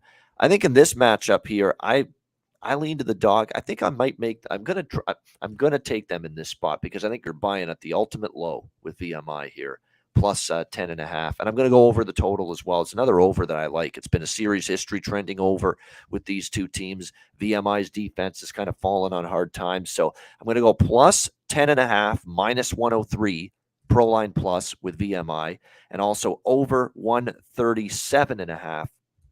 -103 as well at Proline Plus. So those two bets, VMI plus points and over the total. You got it. VMI plus 10.5 and over 137.5. This is not an appealing spot for me. So let's move over from the Southern Conference to the Horizon Conference. Youngstown State Penguins 19-6, 11-3 in conference. Looking good. Maybe do we see them in the dance this year? At Purdue, Fort Wayne, Mastodons 15-10, 7-7 in conference. We're at Allen County War Memorial Coliseum in Fort Wayne. Take a look at the line history here for this one. We have Youngstown State opening up as 2.5-point favorites. That got up to 5 at Pinnacle. It's back at 4. See what BetOnline did with this. They opened this up at -2, and it's at 4. Totals wise, it's opened up at 151, which is exactly where it stands right now. When we go over to the cash flow for this one, we have, as I said earlier, off the top of the show, almost the highest line value on any teams: Xavier, Youngstown State, and Dayton. Youngstown State, 3,566 tickets in, 50% of the tickets on them, 59% of cash. Then 70% of the tickets and 95% of cash are on the over. 70 and 95, and there's been no movement to the over in this one. Youngstown State comes in off its 4th straight win, all coming at home. So now they head out onto the road. Oakland, Detroit, Mercy, Wright State, and then Northern Kentucky Norse beat them by 18 back on Saturday. Purdue, Fort Wayne, coming off their second loss in 3 games. They got absolutely mauled by Detroit Mercy, 85-52. 3 straight games on the road, and now they come back home here. Take it away for us, Bobano. Youngstown State, Purdue, Fort Wayne. Yeah, Lee Davis is hinting at it. Yep. Lee Davis is reading my mail, or he's in my brain thinking what I'm thinking, whatever the case may be. Yes, I like over the total here. Youngstown State. It's just not like you need to pull. Pull. It's not like you have to twist my. That's what I'm looking to say. Twist my arm to get bet a Youngstown State over. I mean, they're such a great offensive team. There's no question about that. But you're right, on the over, they've been a machine to the over. You mentioned just 4 straight have gone over, 10-1 to the over. And I think after the 2 games they played and they're not a great defensive team, but I thought that Northern Kentucky game, it was a bigger game. It was 2 of the better teams in the conference. You'll never see Youngstown State play that good defensively again. I was shocked. 56 points allowed to the Norse, 19 of 59. Their defense was locked in, but that's been the exception, for the most part this year, because Youngstown State can give up points. Their defensive numbers, they're 303 and 314 in the country, field goal and 3-point percentage defense. So they're not that good usually defensively, but offensively, they're as good as it gets. They are incredible. They average over 80 points per game. If you look at this Purdue-Fort Wayne basketball team, on their home floor, the last time they were here, they put up 81 points against teams that play with pace, like, a Youngstown State. They've scored into the 70s in a few of these games. Wright State, they scored 88. So when they get a team that's going to push the basketball, they don't mind going fast either and playing the way their opponent will. And I find in those open court games, their offense actually has flowed a lot better, Purdue-Fort Wayne. So I like the total here. The side's tricky, because I don't know if it's a great spot to be laying 4 on the road with Youngstown, but at the same time, Fort Wayne's come up lame each time they've played one of the better teams in this conference. They've not stepped up very well. So I think the side's tricky, but I do like this over 150.5 minus 106 at Proline Plus. You got it, over 150.5 minus 106. I can understand people wanting to back Youngstown State here. But the situation for me, when you've played 4 straight home games to get on the road against teams played 3 straight road games, a big game with Northern Kentucky and the overtime game against Wright State. And if anybody watched that game, it was crazy. I think it was double overtime. They shot the game winner. They banked it in at the buzzer in double overtime. Those were a couple of intense games, high intensity games. Now you're going on the road, lesser team. It's just not a great Youngstown spot. Just be careful. Yeah, I don't know if it's because I had so much action yesterday and it was such a sweat, and but nothing very appealing to me thus far, which means I'll move on those first 2 spots that I was saying that I kind of liked. Here, I do not feel comfortable. It would be PFW or nothing, but the market moving towards Youngstown State and the books respecting the money coming in on them will get me off. So let's move on. Next up for us, Colonials, Vikings. Robert Morris, 11-14, 6-8 in conference at Cleveland State, 14-11, 9-5 in the Horizon, with the Wolstein Center in Cleveland, Ohio for this one. Let's go into the line history here for Robert Morris, Cleveland State. Move over to Bet Online. Bet Online opened this up at 6.5, and that's where it stands now. It's been a 5-cent move towards Robert Morris. Total wise, this opened up at 135, which is exactly where it is right now. Let's move into the cash flow for this one. 2,165 tickets in, 57% of tickets and 82% of the cash is on Robert Morris. 78% of tickets and 91% cash is on the over. Take a look at the situation here with the Colonials on the road, coming off 2 straight losses, both at home against Northern Kentucky and Wright State, both double-digit losses at home. And they had started that 4-game homestand with wins against Detroit Mercy and Oakland. Now they face Cleveland State team that's lost 2 straight, but they lose at Detroit Mercy, and we know what Detroit Mercy has been doing at home. And then they lose at Oakland in overtime. So 1 tough loss at Oakland, a team that Robert Morris took care of at home before their first 2 losses. So that is our situation right now with Robert Morris, Cleveland State. At this point, you see the sharper money on Robert Morris, but the line not moving and coming off double-digit losses to better teams. But Cleveland State is a good team in its own right. I'm a little surprised. Take it away here for us, Bobano. Robert Morris, Cleveland State.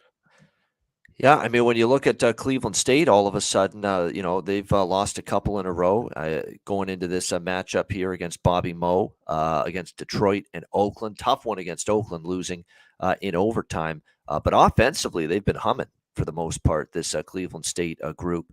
No question about that. The defense, though, the last couple of games has been lacking just a little bit.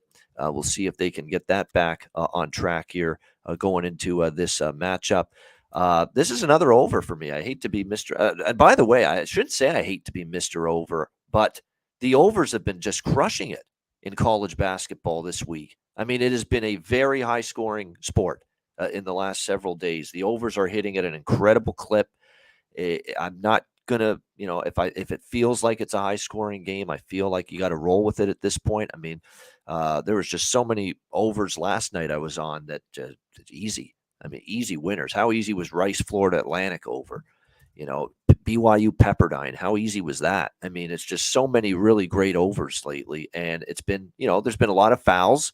There's been a lot of offensive efficiency, and you got to roll with it. Now, they'll probably level off at some point, but right now it's been going that way. And Cleveland State's gone over, I believe, in 5 straight games going into this game. The total's reasonable. We're not asking for a supreme shootout. We've got a team that's scoring 70s, 80s routinely. Total's only 134.5. And that's because neither team is going to play fast, but I think the efficiency will be there. I like this over 134.5 minus 110 at PointsBet. Bobano on the over 134.5 at minus 110. Over 134.5 minus 10. If I give you a free $500 bet right now on a side, what would it be? Wow, that's a great question because Robert Morris on the road, the only team they've beaten on the road is Green Bay, and Green Bay's horrible. Okay, at Milwaukee they lost and failed to cover. Detroit they lost, failed to cover. Oakland they lost, barely covered. And Youngstown State they got blown out by 22. And Cleveland State's coming off, a couple of frustrating losses, poorly played on the road. Back home, Cleveland State, if I had to. All right, I'm going to spend more time on that one. But let's head back to the MAAC. Let's head back to the MAAC for us. Let me get this set up here. We go. Little MAACtion. Akron Zips 17-7, 9-2 in conference. Get this over here. At the Ohio Bobcats 13-11, 5-6 in conference. We're in Athens, Ohio, at the Convocation Center. Let's take a look at the line history for this one. We have Akron opening up as 1.5-point favorites. They got up to 2.5. They're sitting at 2. That's at Pinnacle. Over at BetOnline, Akron opened up at 1. Been bouncing 1, 1.5, 1, but sitting at 2 right now. And that 2 is juiced. Totals wise, it's opened up at 142. It's now sitting at 144. Take a look at the cash flow. They have given Ohio some line value here, about 25% line value according to Sports Insights, which is actually the 4th highest on the day. Only 6 teams. There's a tiny sliver, a 1% with Fresno, which would make it 7, but 6 teams with line value. And Ohio 4th, 2,598 tickets in, 22% of tickets and 56% of the cash is on Ohio. But the market right now is moving towards Akron. Then you have 93% of tickets and 94% of the cash on the over. It's a lot of action on an over, but it's gone up 2 points, and that it's gone up more than 2 because that minus 125 is heavily juiced. So so basically 144.5 or 145. And let me just make sure I got the right situation. Yeah, it's over 145. So Pinnacle brought it all the way up to 146. That was deemed too high, and it's back at 145, and it's juiced to the under. So I guess this real line right now, market-wide, is around 144.5. Akron got the loss. Winning streak snapped at home versus Toledo, 84-74. A little wake-up call for the Zips, who are feeling very good about themselves after that win over Kent State, 67-55. Then Ohio coming off their second straight win. They beat Miami of Ohio at home, 78-68. And then they come off beating Northern Illinois Huskies, 82-76 on Tuesday. Both teams just played on Tuesday. Take it away for us, Bobano. Akron, Ohio. Yeah, I think this is a good spot for Akron in this one to bounce back potentially in this game. They've been actually very good on the road if you look at it. At Buffalo, they won by 17. Western Michigan, they won and covered. Central Michigan, they won and covered. Bowling Green, they had a win, didn't cover there, but won by 4. Their only road slip-up was at Ball State. So Akron's been really, really strong. They've played well against Ohio for the most part. They've won and covered each of the last two. Last year at Ohio, they won 91-83. So I definitely am going to be on Akron, and I'm just determining now if I want to do laying the points or the money line. I'll probably do the money line here with Akron in this game. Akron minus 122 at Pinnacle. We'll go with that. And we'll also, there's another over because series history's been trending over. It's 144.5 minus 110 at Bet365. So over 144.5 minus 110 at Bet365, and Akron minus 122 at Pinnacle money line. Yeah, I have some interest in that over with you guys. I do. I would like just to get a better idea of exactly what Akron shot in that last game. We'll move right over to A10 action with St. Louis Dayton after. But in that loss, 84-74 at home versus Toledo, they shot 40.9% and 34.4% from the field. So it wasn't really their shooting. It was just they allowed Toledo to get whatever they wanted. Yeah, I have interest in this over with you. So let me go over. All right. Interest in the over. All right, let's move back to the A10 here. I guess not back. This will be our first A10 spot of the day. And it's the big one. It's the big one. St. Louis Billikens 16-8, 8-3 in conference at the Dayton Flyers 16-9, 8-4 in conference. Here we go. UD Arena in Dayton, Ohio. Let's take a look at the line history here for this one, see if it leads us to anything. As I said, Dayton has been given a lot of considerable line value from Sports Insights. Dayton opening up at -5, staying at -5. 2-cent move towards them. That's it at Pinnacle. Bet Online opened this at -4 and moved Dayton to -5, but they moved Dayton up to -6 at 2:12 in the morning. So it's come back a point. Totals wise, it opened up at 138 and it's now at 137. Take a look at the cash flow for this one. Dayton being given the tied for the highest line value of the day. 2,827 tickets in. 70% of tickets, 70% of cash on Dayton. Line not really moving. 72% of tickets and 84% of cash on the under. 72 and 84, and we've seen it drop. It dropped down to 136, but now it's at 137. So it's dropped a point from its opener. The Billikens lost 73-65 to VCU last Friday. And I was going to buy out of it. I came so close to buying out of it. I was like, I feel like I'm on the wrong spot here. Now they bounced back. They defeated Rhode Island at home, 76-71. Dayton lost to the Bonnies, 68-59 on Saturday. They came back and beat VCU at VCU 62-58 in impressive fashion. Take it away for us here, Bobano. Billikens, Flyers. Yeah, this one is Dayton's owned them at home at UD Arena, and we know how good they can be at home. They're starting to play better. That was a good road win at VCU. Very good road win for Dayton. But I don't want to lay 5 against this St. Louis team because I like the St. Louis team. They're very good, but they haven't had success at Dayton. This is probably a game, too, where, I think this is one game where I'd actually look under from a totals perspective. I'm not, making that official, but, I'd expect both teams to play well defensively. Both teams are pretty good in, transition. Both teams are pretty good valuing the basketball.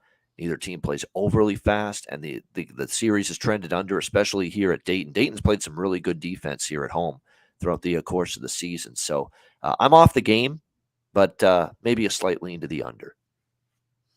Yeah, it feels like this is a highly contentious game. I mean, 8-3 in conference for St. Louis, 8-4 for Dayton.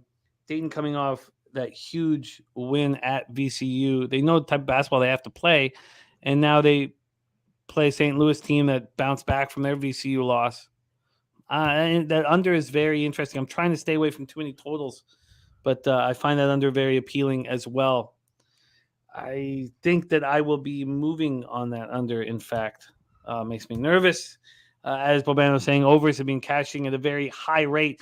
But let's head over to the Mountain West to a team that ripped my heart out of my chest last Friday, the Air Force Falcons. Man, was that upsetting. They lose 72-52 at Nevada last Friday, and it was 47-46. I could have taken them first half and easily cashed, but I had them full game. And then they lose by 20. It was 47-46 they were down at Nevada, and then they completely fell apart. They continued that again at home against Colorado State on Tuesday, losing 69-53. New Mexico, I had against Nevada. They've now lost 3 of 4. Now, it's been against tough opposition. They lost twice to Nevada. In the 2 losses to Nevada, 1 in double overtime, 1 in regulation, by a combined total of 4 points. They lose at Utah State 84-73. They've been facing tough competition. Now, they barely beat Air Force 81-73 3 games back, and I was on them in that game. I was on Air Force in that game, and that's probably why I went back to I've done well with Air Force, but I've stayed off of them now for their last 2 games. Let's take a look at the line history here for this one. Lobos, Falcons. We have New Mexico opening up at -6. That's exactly where they stand now. It did drop to 5.5 briefly. Totals-wise, it opened up at 144.5 and has dropped all the way down to 140. Cash-wise here, we have 3,006 tickets in, 79% of tickets and 97% of cash on New Mexico. But the line's not moving. 54% of tickets on the over. Troy Torrance's Air Force has not performed well as a home dog. Brad Haston says tough game. And LJ from H-Town looking at New Mexico first half. That's what I was thinking. I was thinking, well, where can we trust New Mexico? And I was like, they got to be angry. They got to know how tight Air Force just played them. And they've lost 3 of 4. But I'm surprised that with all this money on New Mexico, it actually slipped to 5.5 for a little bit, which definitely gives me pause. Take it away for us here, Bobano. Lobos, Falcons. Yeah, it's and by the way, it's worth noting New Mexico won here 91-77 last year, so they throttled Air Force and put a 90 spot on the board against a team that actually isn't always terrible defensively and plays slow. So tells you what New Mexico is capable of doing. I mean, Air Force, I don't know what's happened to their offense, but the last 3 games they've been held into the 50s. That's not good. New Mexico's off back-to-back losses against Utah State and Nevada. The last time they were off back-to-back losses, they won and covered after that, although it was a non-conference game against Oral Roberts when that happened. So, I definitely wouldn't want to go against New Mexico here, laying 6 on the road. The total is weird because New Mexico, I want to bet them over. I don't think I can bet Air Force over after what I've seen the last 3 games from them offensively. So I'm passing on this one. But if I were to play, I'd lay the points. Yeah, and then the question is, do we just lay it first half? I wonder if I do that here. I got this angry New Mexico squad. I mean, Pinnacle has not moved this full game. In fact, they moved it to 5.5 an hour and a half ago, and then it came back to 6. And the 6 is juiced. But they moved the first half from 3 to 3.5. Bet365 has done nothing on this. But they moved the first half in the other direction, 3.5 to 3. But that 3 is juiced. Kind of like them first half. A coin saying New Mexico guard play's been sporadic lately to me. And Troy Torrance's Air Force scores the most points in the country on backdoor cuts. Teams are figuring them out. They get 50% of their points off the backdoor cut. Ryan Mueller looking at the plus 6.5. I don't think I pulled the trigger on this. Air Force looked so bad last week, and I just don't know why the market isn't moving in the direction of the Lobos if all the money's on them. And because of that, I guess I stay off. But I will just put that the first half -3 with a bunch of question marks beside it, which will likely mean I'll stay off of it. All right, let's keep rolling.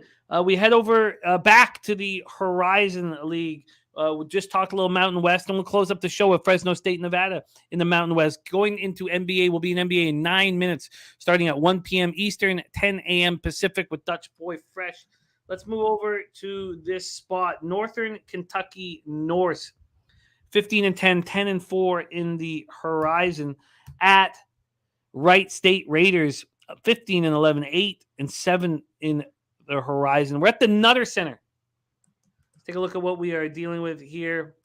We have Wright State opening up as 2.5-point favorites. It's exactly where they are right now. That's a Pinnacle at Bet Online. This opened up at 2.5, stayed there. It did go to 3 off the opening, but then came back to 2.5. Totals wise, it's opened up at 137, and it's up to 139 right now. So it's up 2 points at Bet Online. Take a look at the cash flow for Northern Kentucky Wright State. 3,031 tickets in, 80% of the tickets, 82% of the cash on Wright State. But, again, as I said, the market's not moving towards them. The books feel no concern that that's happening. There's no information on the total. We have this Norse squad coming off that loss at Youngstown State, 74-56, ugly one. They lose by 18, third straight road game for them. But that loss at Youngstown State was Saturday, so at least they've been home. For Wright State, they're coming off back-to-back wins. They beat Robert Morris easily, and then they destroy IUPUI at home. And they got to start winning in this conference. I mean, you look up at the standings, usually you see Wright State right up there on top. They got Youngstown State, Milwaukee, Northern Kentucky, and Cleveland State ahead of them. Take it away for us here, Bobano, the Norse versus the Raiders. Yeah, it's Wright State looking to avenge a loss to Northern Kentucky earlier this season. Northern Kentucky won 78-64, December 29th. Northern Kentucky's been terrific, though, head-to-head against Wright State. 6-0 ATS. Road underdog role, I believe, for the most part, has been okay for Northern Kentucky, although until the last game against Youngstown State where they got beaten down there 74-56. So this is a tough game from a side perspective. I think the spot's okay for Wright State. And plus, another thing, Wright State has been good at home. They're in revenge for a loss earlier. But, they actually played a couple nights ago on Wednesday, and Northern Kentucky's had, 6 days to get ready for this game. So it's a little bit of an edge there for the Norse. Very tough in terms of the side, in my opinion. I can make good cases for both sides, but I do like yet another over in this game with Northern Kentucky and Wright State. I think we see points. The total's gone up. It's been an over series history between these two teams. Wright State has been an over machine, 6-1 to the over their last 7. Like I said, 5 of the last 6 meetings have gone over, and all but one of them have gotten into the 140s and 150s. So, I see no reason this doesn't at least get into the 140s as far as points are concerned. So let's go over 138.5, minus 110 with the over here, Northern Kentucky and Wright State. Let's get that for you. Sorry, that was over 145.5? 138.5 at PointsBet, over 138.5, yeah. Minus 110, over 138.5 for a Bobano in the North Right State. I don't have any information on them on the cash flow or anything on the total at Sports Insights. It's blank, but we do see the market moving towards the over, so I get it. Equanimus, I'm on the Philadelphia Eagles. Philadelphia Eagles. Look, we saw BJ's dropping 3K on the game. I'm keeping it. This is just a normal everyday situation here. I'm betting 2.5 units on it, but that's just $500. So $500 pregame is in, and then I'll have 600. I'd like to limit it at 600 for live betting with $125 pops. But I don't have to. We can go over it. But that's the lay of the land for me for the Super Bowl. But we have a huge show starting at 5 p.m., an hour and a half before kickoff, and we're going to hear a whole bunch of takes. And all the takes we're hearing, all the cappers that are jumping on are people that we didn't have on NFL Pub Hub. So it's a whole different group, and it's going to be a lot of fun here. All right, let's talk about the final game on the board. Fresno State, Nevada. Take a look at the line history here for this one and break it down. Set the table for Bobano, the 15th game here on our show in college basketball. All of them capped. Nevada opening up minus 9.5. That's where they stand right now. Did drop to 9 for a little bit. That's at Pinnacle. Let's see what BetOnline did. BetOnline opened it up at 10.5. So it's a 1.5 move towards Fresno State. Totals wise, it's opened up at 132. It got all the way down to 130. It's right back at 132. Right back.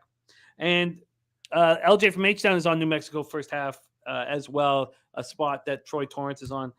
That makes sense to me, and we can get it at 3. That makes sense to me. I just got to study it a little bit longer. Let's talk about the cash flow here. Last game on the card. This is the most bet game on the card. 7,923 tickets in, and it's all Fresno State. 53% of the tickets, 95% of the cash, and the market moving towards Fresno State. At least BetOnline moved a 1.5. 28% of tickets and 76% of cash on the under. We saw it drop to 130, but it has since come back. Fresno State off 2 wins. an impressive one at UNLV, stopping their losing streak, winning 82-79, carry that over at home against San Jose State, 70-62 on Tuesday night. Nevada also played on Tuesday night, a very tough basketball game, winning 77-76 at New Mexico. So they've beaten San Diego State. They've beaten New Mexico twice. They beat Air Force by 20 easily. They did lose at UNLV to show you how good Fresno State's playing right now. I don't know how we don't move on Fresno State. I think that's my plan. Let's hear Bobano break it down. Bulldogs, Wolfpack. Yeah, and look, this is sometimes what you look for here in that the team that's struggling mightily, and they show little signs of getting their shit together. And Fresno's done that here the last two games. You know, winning outright on the road as dogs at UNLV was pretty solid win. And then San Jose State's not very good, but they were only laying 3.5, and I thought they were the right side there, and they ended up winning by 8. You know, and their offense is suddenly starting to hit shots. You know, they've hit better than almost 50% against UNLV, better than 50% against San Jose State. So the offense has been pretty good. Look, it's not easy to go up against Nevada here, but you're absolutely right about this being a dubious spot for the Wolfpack. I mean, they're coming off a massive win at New Mexico in the pit. It was an intense game. It was down to the wire right till the end.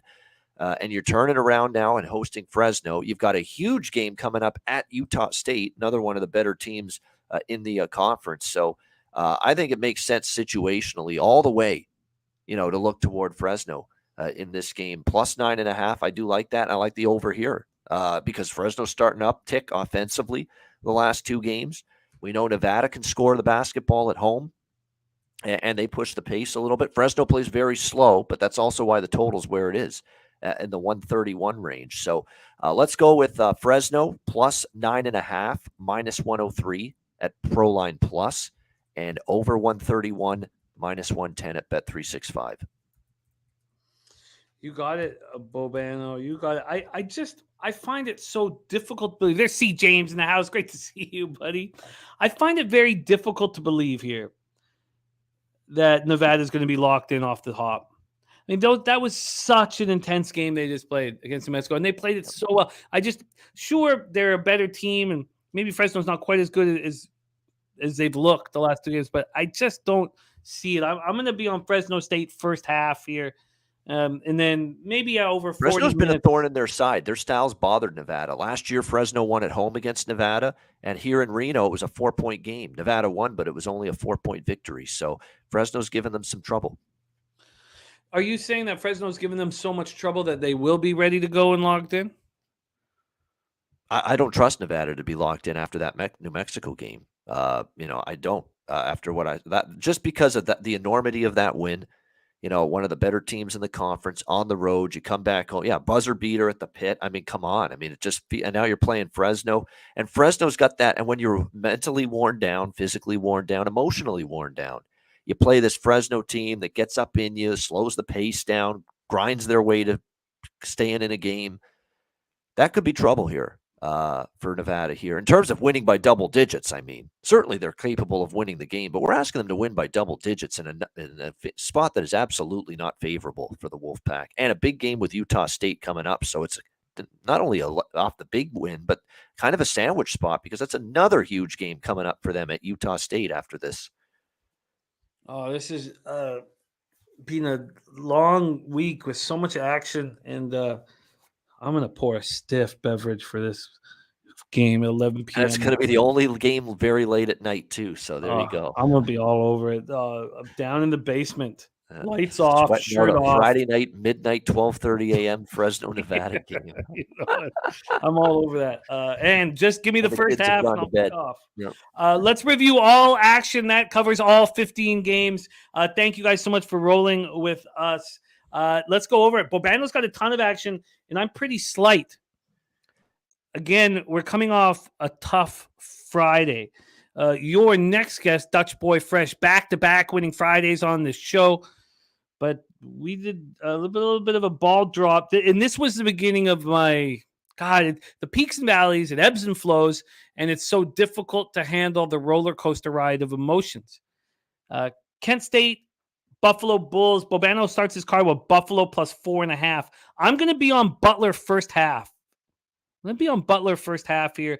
I'm going to say, okay, Xavier, you shoot 54.2 from the field, 53.6 from 3 at home against St. John's. Feel good about yourself. Now come to Butler, come to Hinkle in a half-empty Fieldhouse and do it there. I'm gonna see. Bobano's on Marist plus 3.5 in the over 122. Pimp Slap play today is on St. Peter's Marist over 123. So you got Bobano and Pimp Slap on the same spot there. I have question marks on Fairfield. Of course I do. I got a recency bias of them just force feeding me in the heart of the khakis. Bobano's on the over 131.5 in Quinnipiac, Niagara. If you're listening to that number, it costs minus 125 to get it, but it's available if you want to pay a little bit to drop it. But you can also get it 132.5 and 133. Bobano's on Siena minus 3.5. He is on Canisius plus 12.5. He's also on the over in Iona Canisius. I'm going to be with them. Iona coming off hitting 12.5% from 3. I expect them to shoot better here, and I still don't trust them against Minnows. Then VMI plus 10.5 for Bobano and the over 137.5. I'm off that spot. He's on the over 150.5 in Youngstown State, Purdue, Fort Wayne. He's on over 134.5 in Robert Morris, Cleveland State. He's on Akron in the over 144.5 in Akron, Ohio. I'm going to be on that over with them. I'm on the under in St. Louis, Dayton. I may be on the Lobos first half minus 3. I think I will be. The over 138.5 for Northern Kentucky, Wright State. Bobano's on the over, and I'm going to be on Fresno State first half. He's on plus 9.5 full game for Fresno State in the over 131.5. Bobano is not on screen with us. Oh, there he is right there. Bobano, excellent work. I will review your NHL action at the end of the show, but great work, my friend. Thank you for rolling with us. We need to see you in San Antone. Bobano, we need to see you in San Antone, man. Got to get that 10-gallon hat on and rap for us. We need it. We need it bad, Bobano. No hat. No hat, but I will rap. Definitely if I'm there. It was fun doing that last year. No doubt. We got our set list ready to go. Great stuff. Yeah, good to be with you as always, Jimmy. Everyone in the chat, good luck. Let's have a big Friday. Stay tuned for Dutch with the NBA card breakdown, and let's have a big day. Let's have a big day. There he is, Bobano. We go from Hamilton, Ontario, to Las Vegas, Nevada. Where would you rather live and vacation? I think both of us, all of us, agree that it's not Steel Town, Canada. God, I want to be in Vegas so badly. I'm talking to the family. I need to get down there. It's been too long. And our next guest resides in Las Vegas, Nevada, where he gets that cash coming off back-to-back winning weeks, heating up. We all saw what he did last year on the show, finishing at 59.8% over a full season. Getting hot here. Let's hope that heat continues. I need it. Please welcome Dutch Boy Fresh.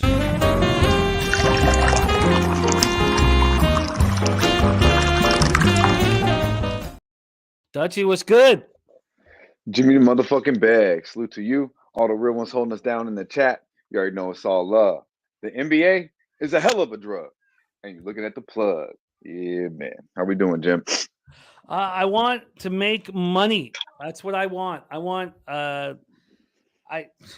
was rolling my bank. Everything was looking so nice. And then I've taken a hit in the last, I guess it really started last Friday.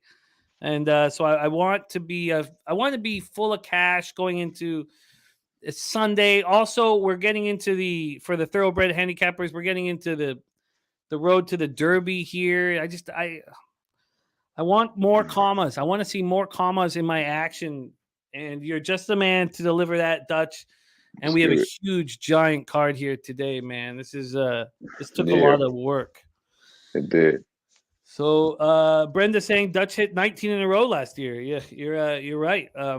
I was right here on the show. So let's get hot. Let's get hot here and get to work. We start, and there's so much to talk about with all the trade deadline. And I know you guys touched on a bunch of it yesterday.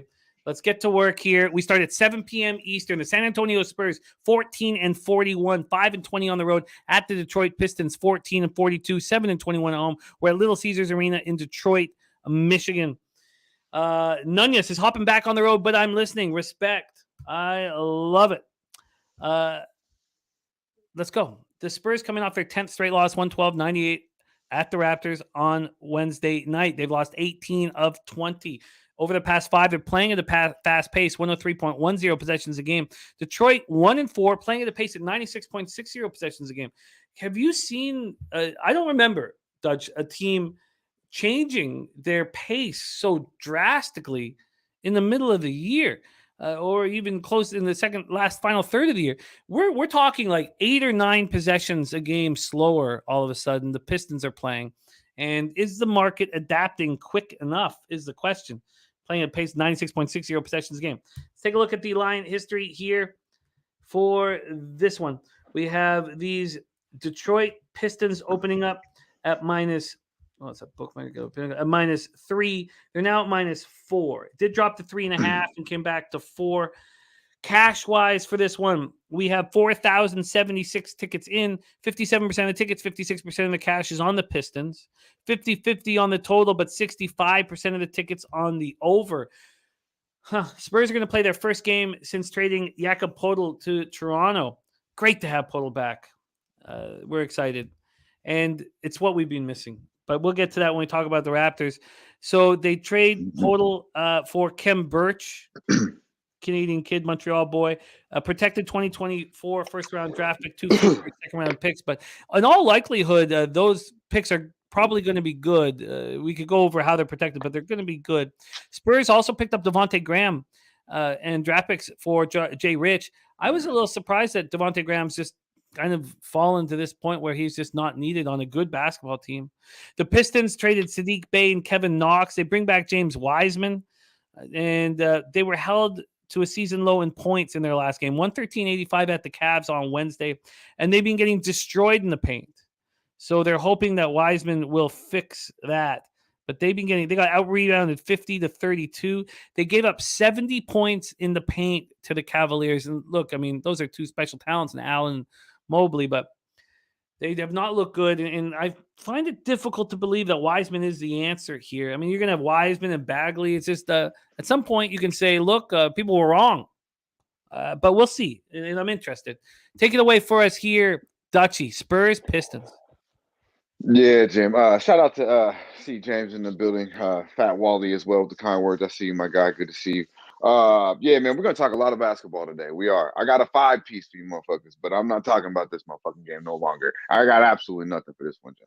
Nothing. Yeah, I guess my question is here, and then we can just very easily move on. If you take a Poeltl out of the paint, is that going to create a situation where teams are going to be able to score even more than they have been on? I mean, you got 2 teams that are tanking right now, so like both teams don't really want to win. I mean, I could see that happening from San Antonio. They got guys out questionable too, but yeah, the paint is definitely going to be wide open. I mean, Zach Collins cannot protect anything. No, hell no. So I've seen enough of him in Portland.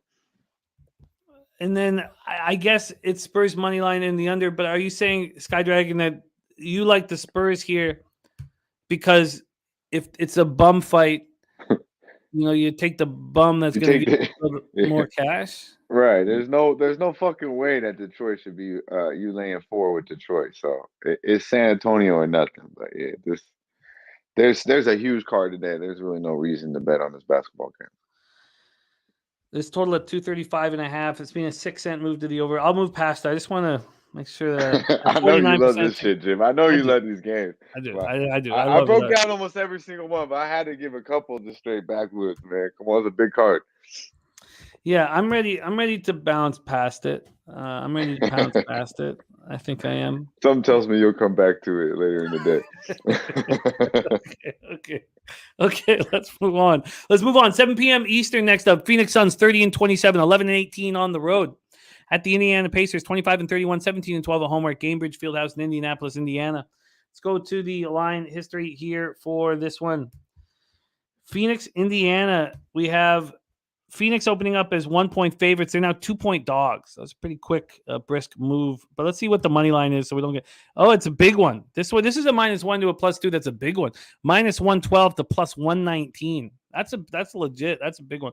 230 is the total. There's been a 6-cent move to the over. It was juiced to the under before.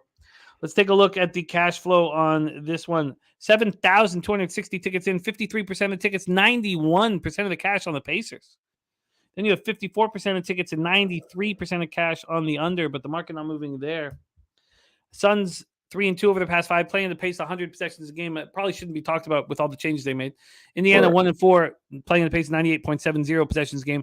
Suns on the second half of back-to-back after losing 116-107 at Atlanta. So no Mike Bridges, no Cam Johnson.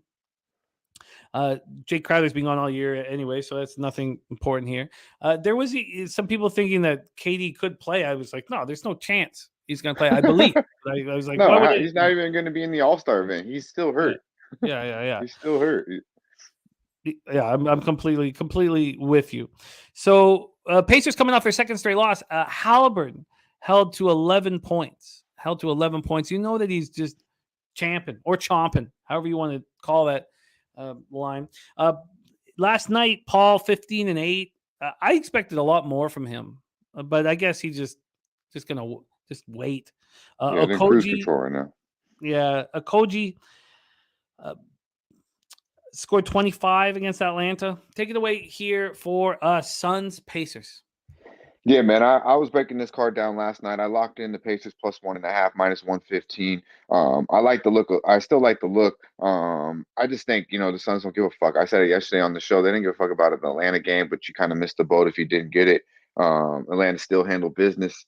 I don't think CP3 plays. I'd be very, DA might even sit. These boys just don't give a fuck. I mean, they're getting ready for after the All-Star break. D-Book, they're bringing him back in the mix. Obviously, he's been out for a while. And then the big trade with KD. So they're in cruise control. They're trying to get back. They're trying to get the All-Star break. They're already in vacation mode, in my opinion.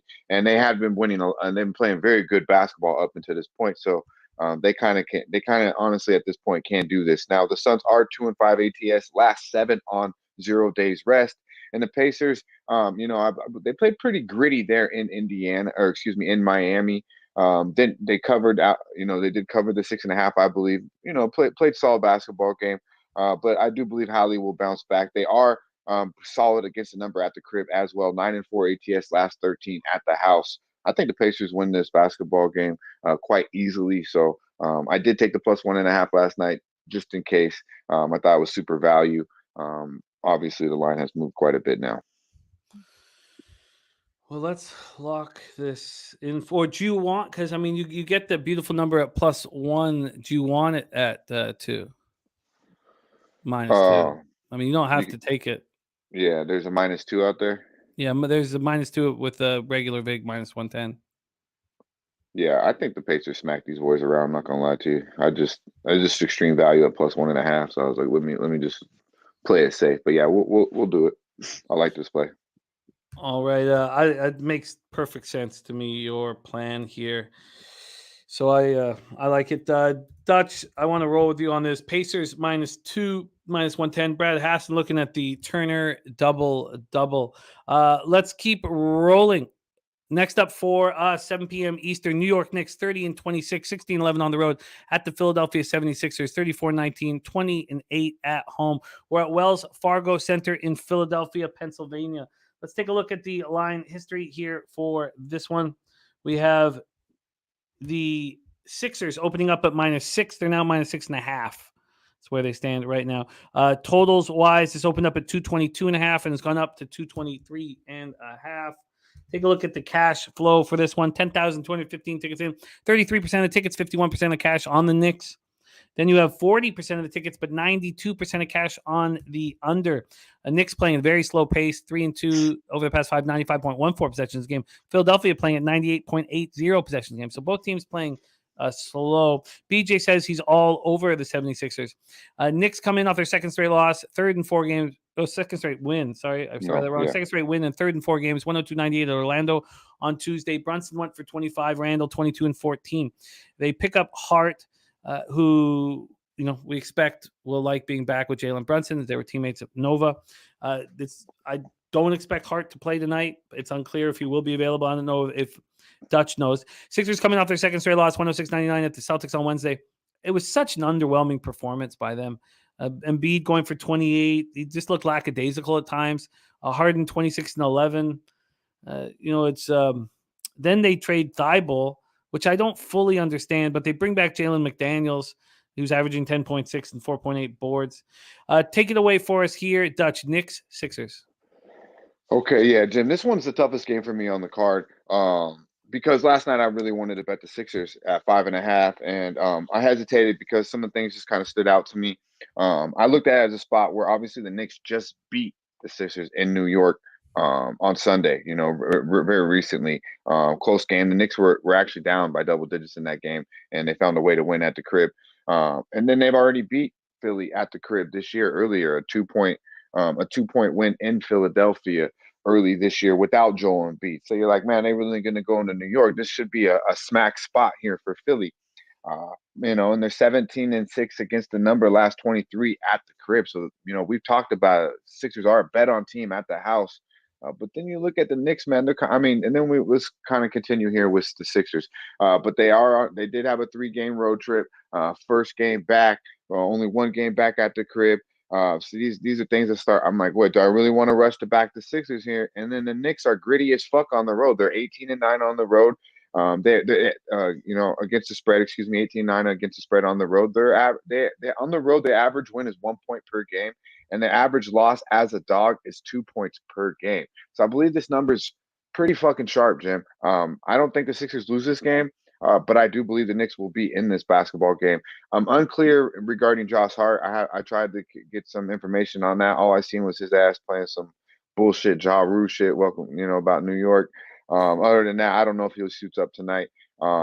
It's the way it's looking is he probably won't play tonight. From what just going off of these other players. Props to Kyrie though for suiting up pretty quick and going. I think, yeah, man, I think you can make a case for both sides. I understand the money on the Sixers. I do think this is somewhat of a sharp line. The Knicks, I think the Knicks, will play gritty basketball. I don't trust Philadelphia at the end of the day overall. I think they are kind of a soft basketball team, as the Knicks have already beat them 2 out of 3 times this year. But it is hard to fade Sixers at the crib, Jim. So, like I said, a very tough basketball game for me. My intentions were to be all over the Sixers. And I started looking into it a little more and thinking that this could be somewhat of a good basketball game. Yeah, I guess, again, we have our live bets through tonight with Razor and Dabby Cab. And I know this game is near and dear to their heart, but it wasn't chosen by ESPN to be the showcase game. That's the game we have coming up next. Guillermo Zertucci in the house. Sweaty Butcher rolling with us. Joe Yurkovich. Lucky Power leading to the under. I lean to the under too, but it's gone up a point with all the money on the under. Why would the books be doing that? It makes me uncomfortable. Billy Friedrich liking the Knicks first half, and we know how good they've been first half. That sounds like some Homer shit for Mike over here. No, yeah, he's excited. He's excited. Big weekend. Big weekend. Mike's got a big party at his house set up for Sunday. He is going to drop by and give us his looks on our big Super Bowl show. But let's move on. Let's move past this. What's your feeling on that one real quick, Jim? If you had to place a bet on this game, where are you going? You taking the Sixers at the crib? I can't take the Sixers at the crib when the public is on them. They're starting to, even as we've been talking, this is the most bet game on the board. As we've been talking, a little bit of money's coming in on the Sixers, but I can't. I saw a really lackadaisical effort from them against the Celtics. And so what I guess what it comes down to is, look, I've seen Embiid sob leaving an arena. Like, I know that he cares, but I just didn't see enough emotion. I just didn't see enough care. I couldn't. I was so confused watching the Sixers against the Celtics after Brown went down, and so no, I can't move on either. I can't move on the under if it goes up a point when all of it's. I would move on the under, but I can't do that either. So. Yeah, I question James Harden, obviously. Joel Embiid, when he does want to play, obviously he's a stud.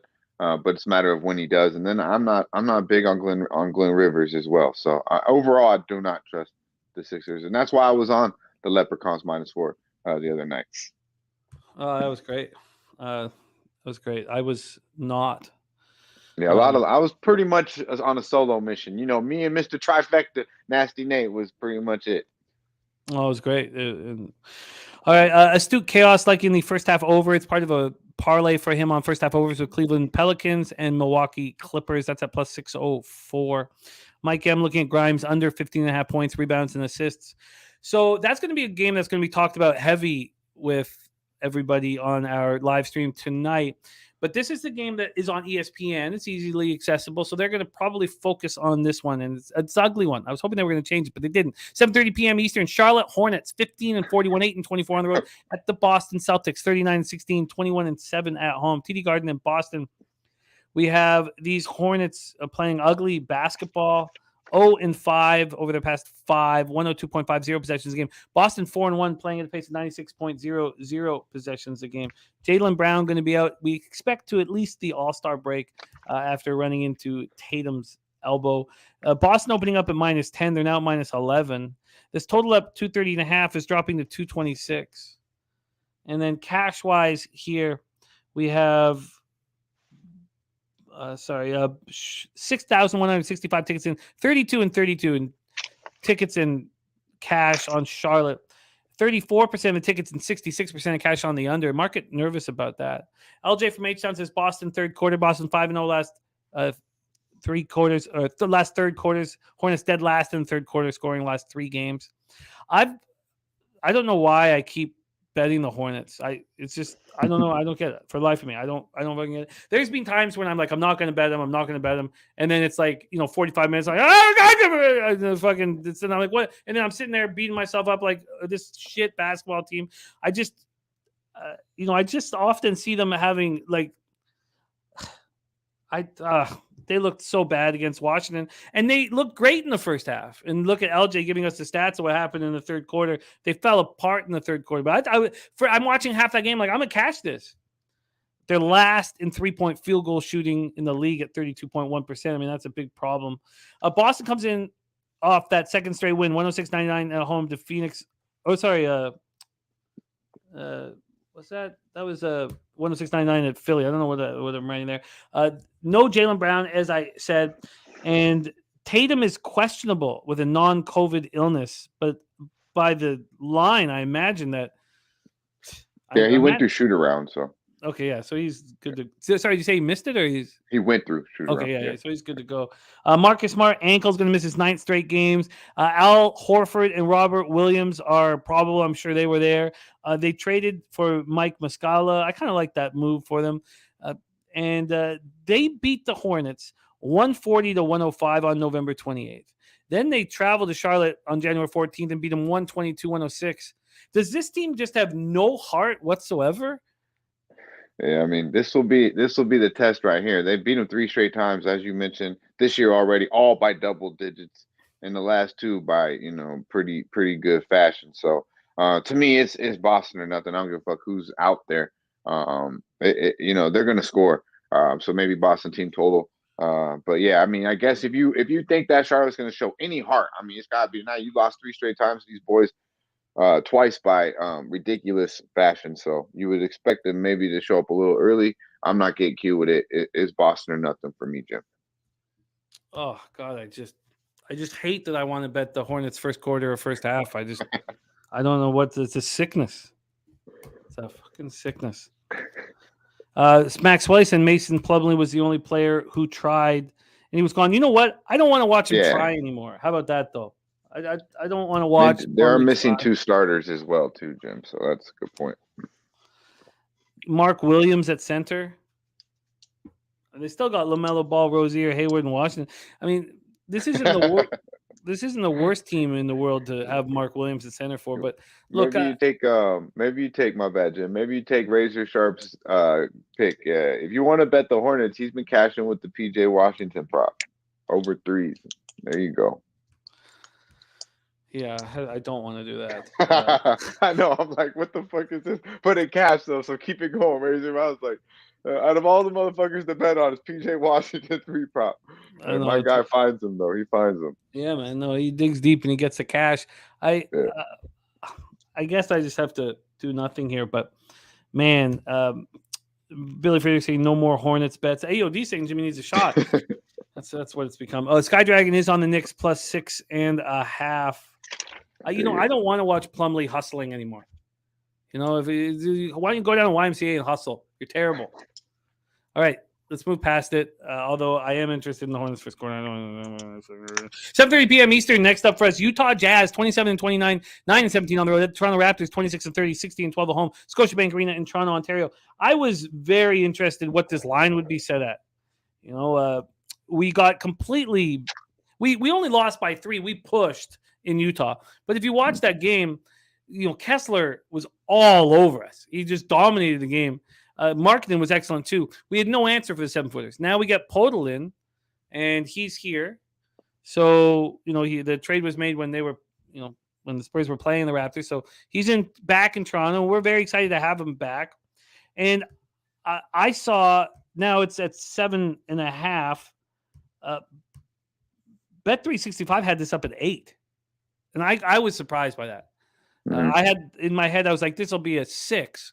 And at 8, I was like, 8? Really? Is Podol that big of a difference? I was surprised. Now, it did drop to 7, and now it's at 7.5. This total opened up at 232. It's now at 230.5. At Pinnacle, it opened up at 232. It's now at 229.5. So it's a Pinnacle a point lower than Bet365. 5,426 tickets in. 55% of the tickets and 77% of the cash on Toronto. Then 74% of the tickets, 82% cash on the under. Utah 2-3 over the past 5, playing at a pace of 98.5 possessions a game. Toronto 3-2, playing at a pace of 99.1 possessions a game. AOD says Utah tankathon, let's roll. Astute Chaos says lean first half over. Oh, sorry, I got to change it. Yeah, sorry.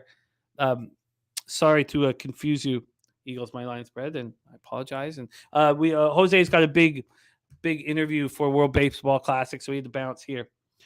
So let's roll. Next up for us, the quick lay a table for our guy, Dachi. Utah comes in off his third straight loss, 143-118 at home to the Timberwolves on Wednesday. They looked absolutely atrocious. And then they're in that big 8-player deal. So, obviously they're going to waive Russell Westbrook. I mean, it's Danny Ainge. I don't think does Russell Westbrook play 1 second? He's going to be waived immediately. He's going right back to LA, bro. He's going to sign with the Clippers. That's what we think. Yeah. So Colin Sexton is now going to be able to establish himself as a starting point guard. Conley gone, and it's the right choice. It's the right choice. Now, whether or not Colin Sexton can learn that he's got to pass the ball as a point guard, we don't know how far he will shine here. Raptors coming off their third straight win, 112-98 at home versus Spurs on Wednesday.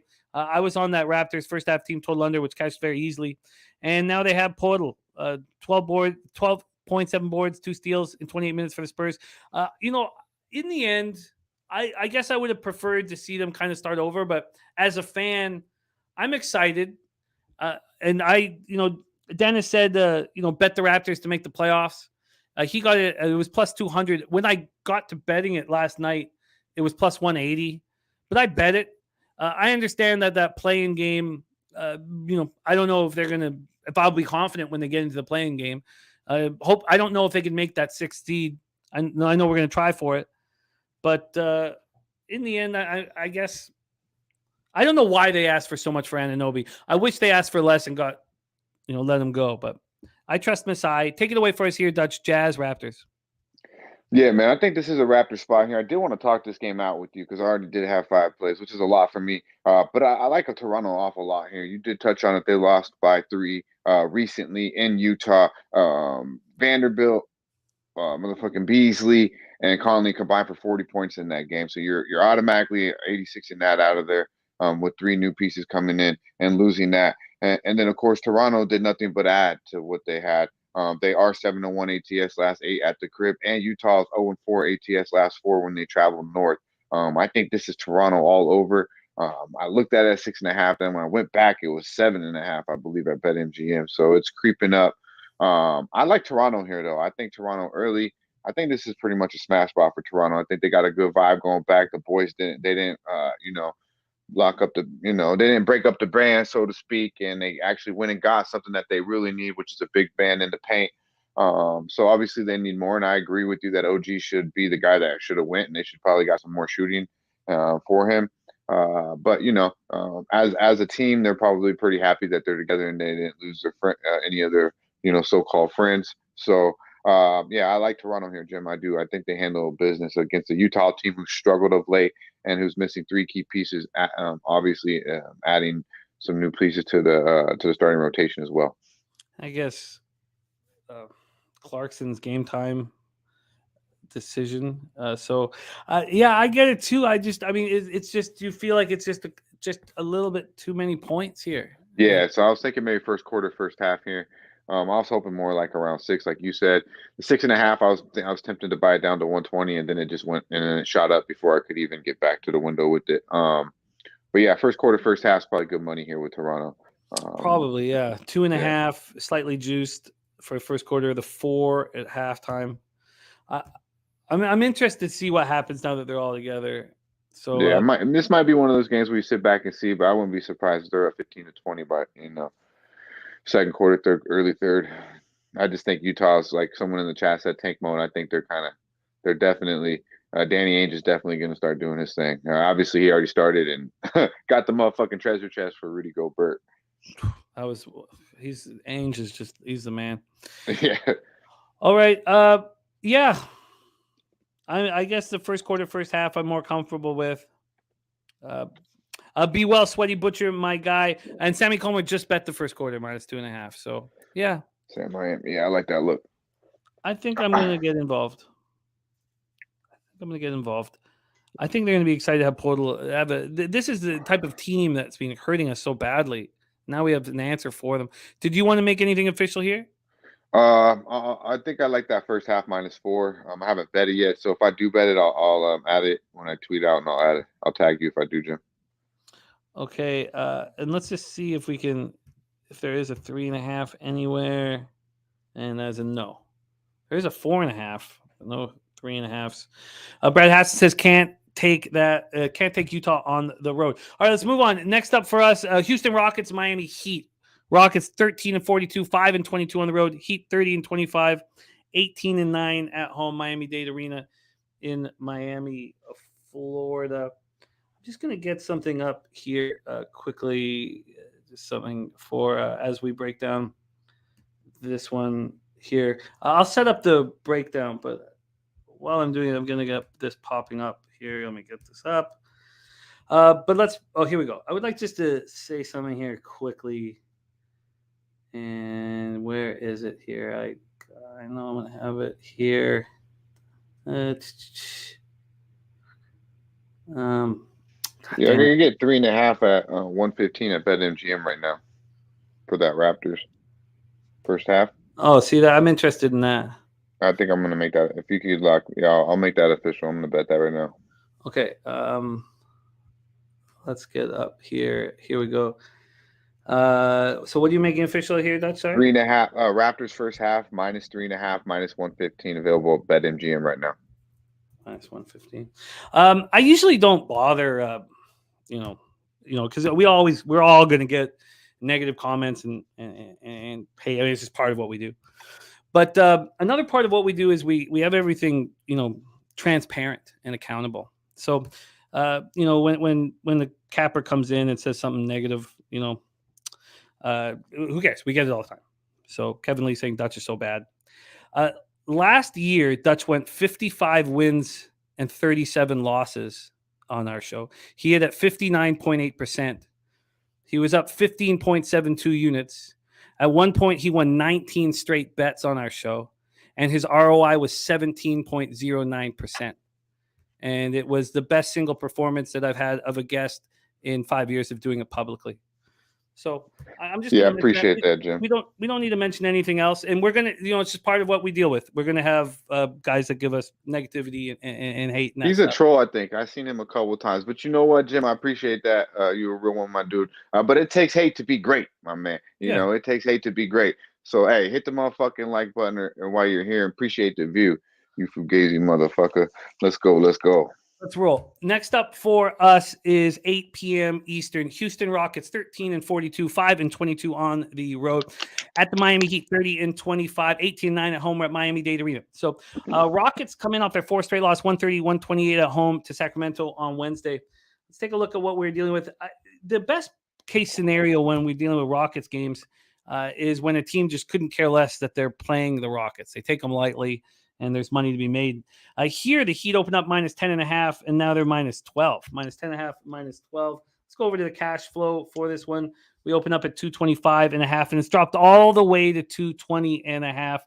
Shout out to Swiss Horton, $5 dono. I love our guy Swiss Horton, man. He brings so much fun to this. Let's go over to the cash flow for this one.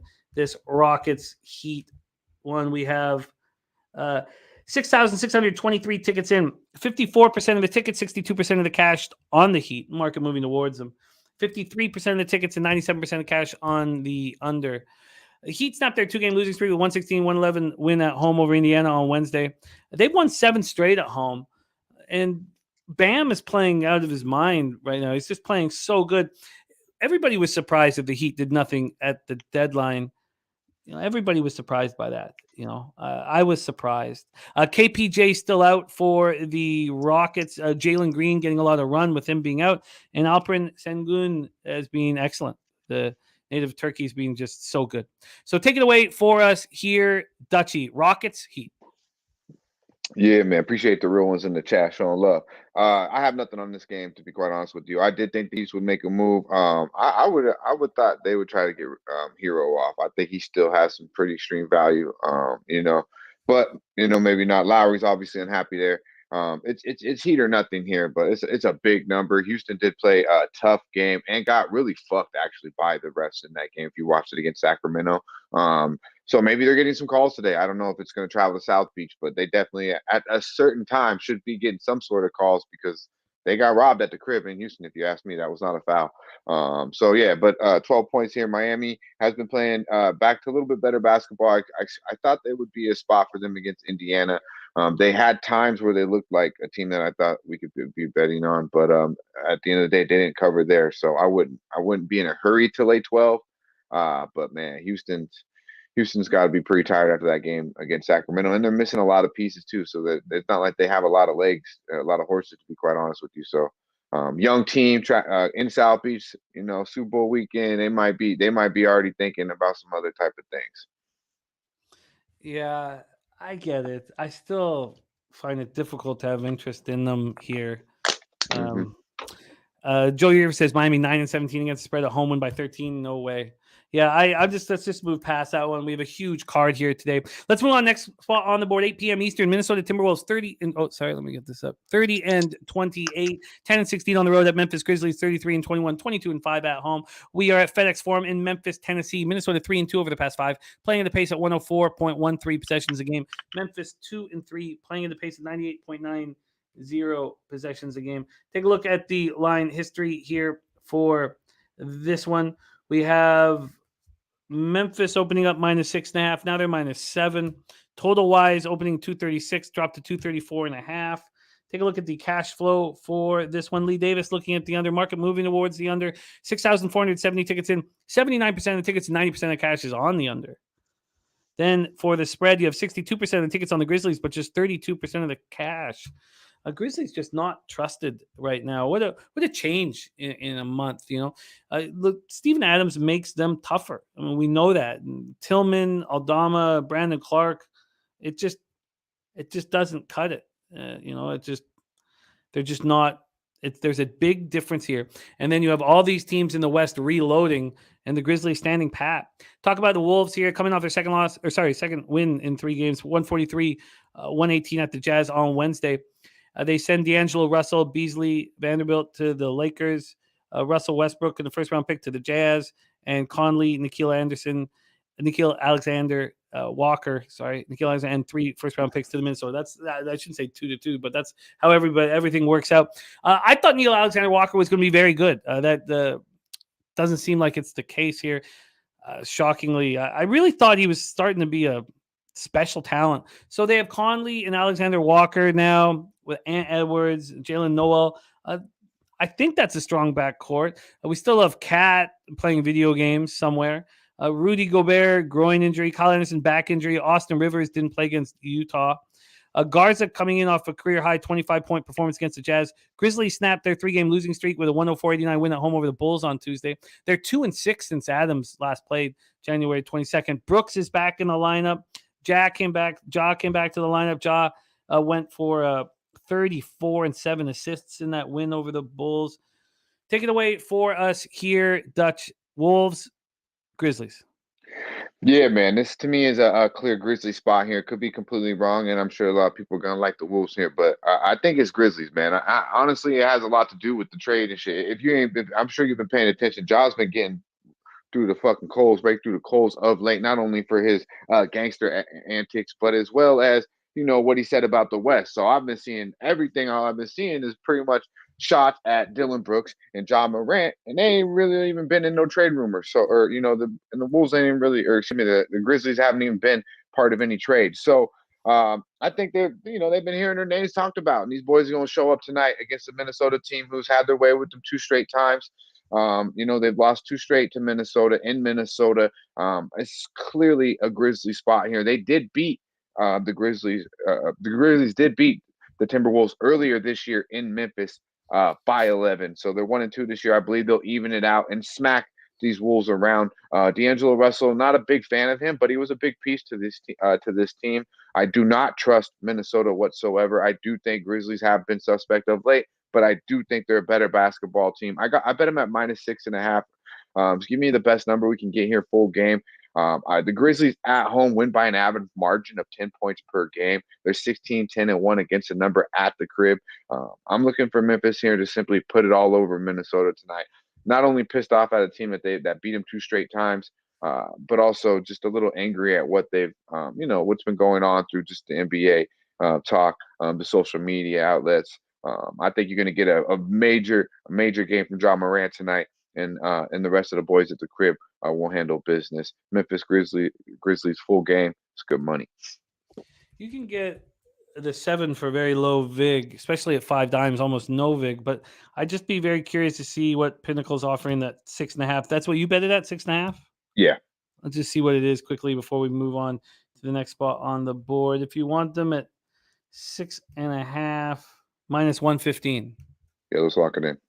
All right, Grizzlies -6.5 at -115. That's available right now at Pinnacle. I agree with the under here. I think the under makes a ton of sense.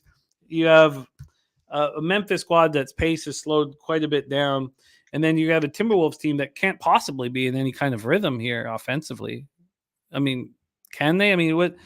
I mean, no. Yeah, I mean, how much is?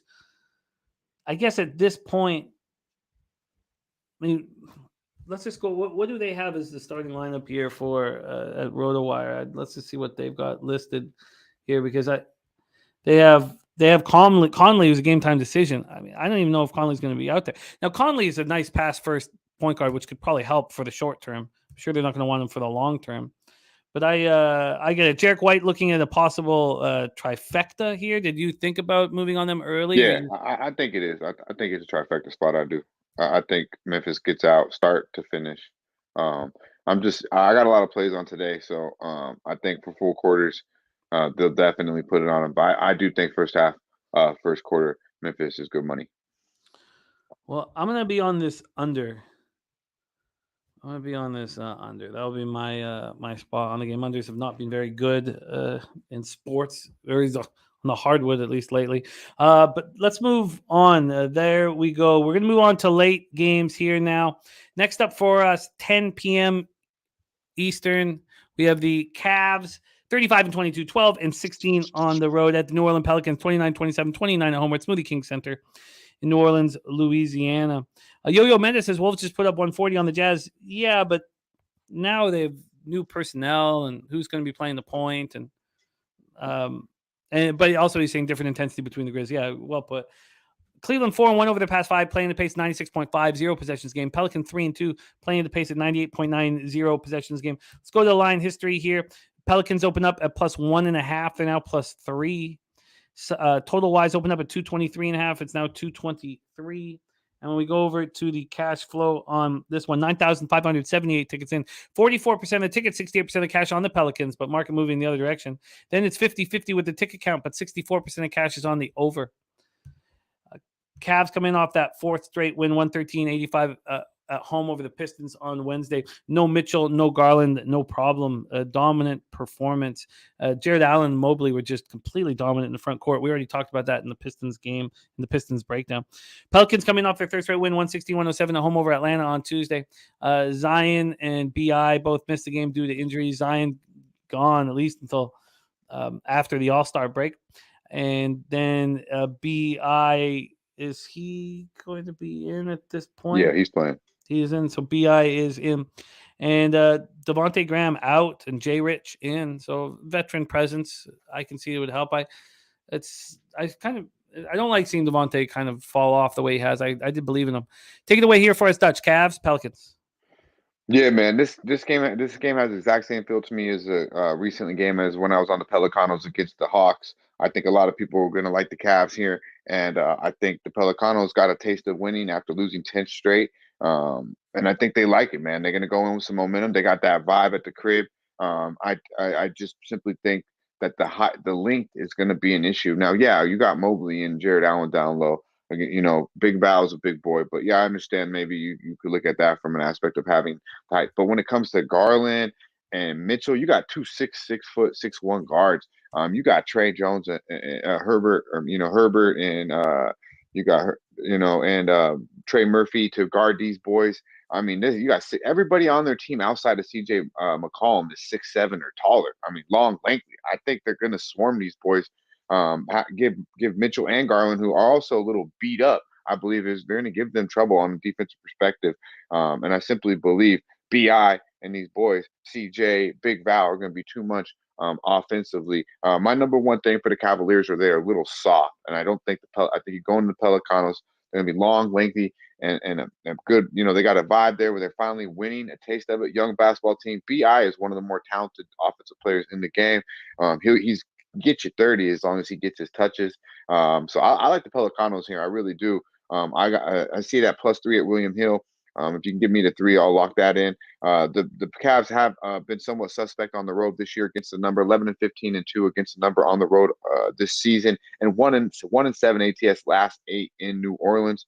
And the Pelicanos are 9-4 ATS last 13 meetings versus these boys. So the trends do follow them as well. But simply, I believe the Pelicanos are going to turn the page. They're back. They got some solid, gritty dudes off the bench. They got Alvarado to bring in there as well to play some defense on these guards.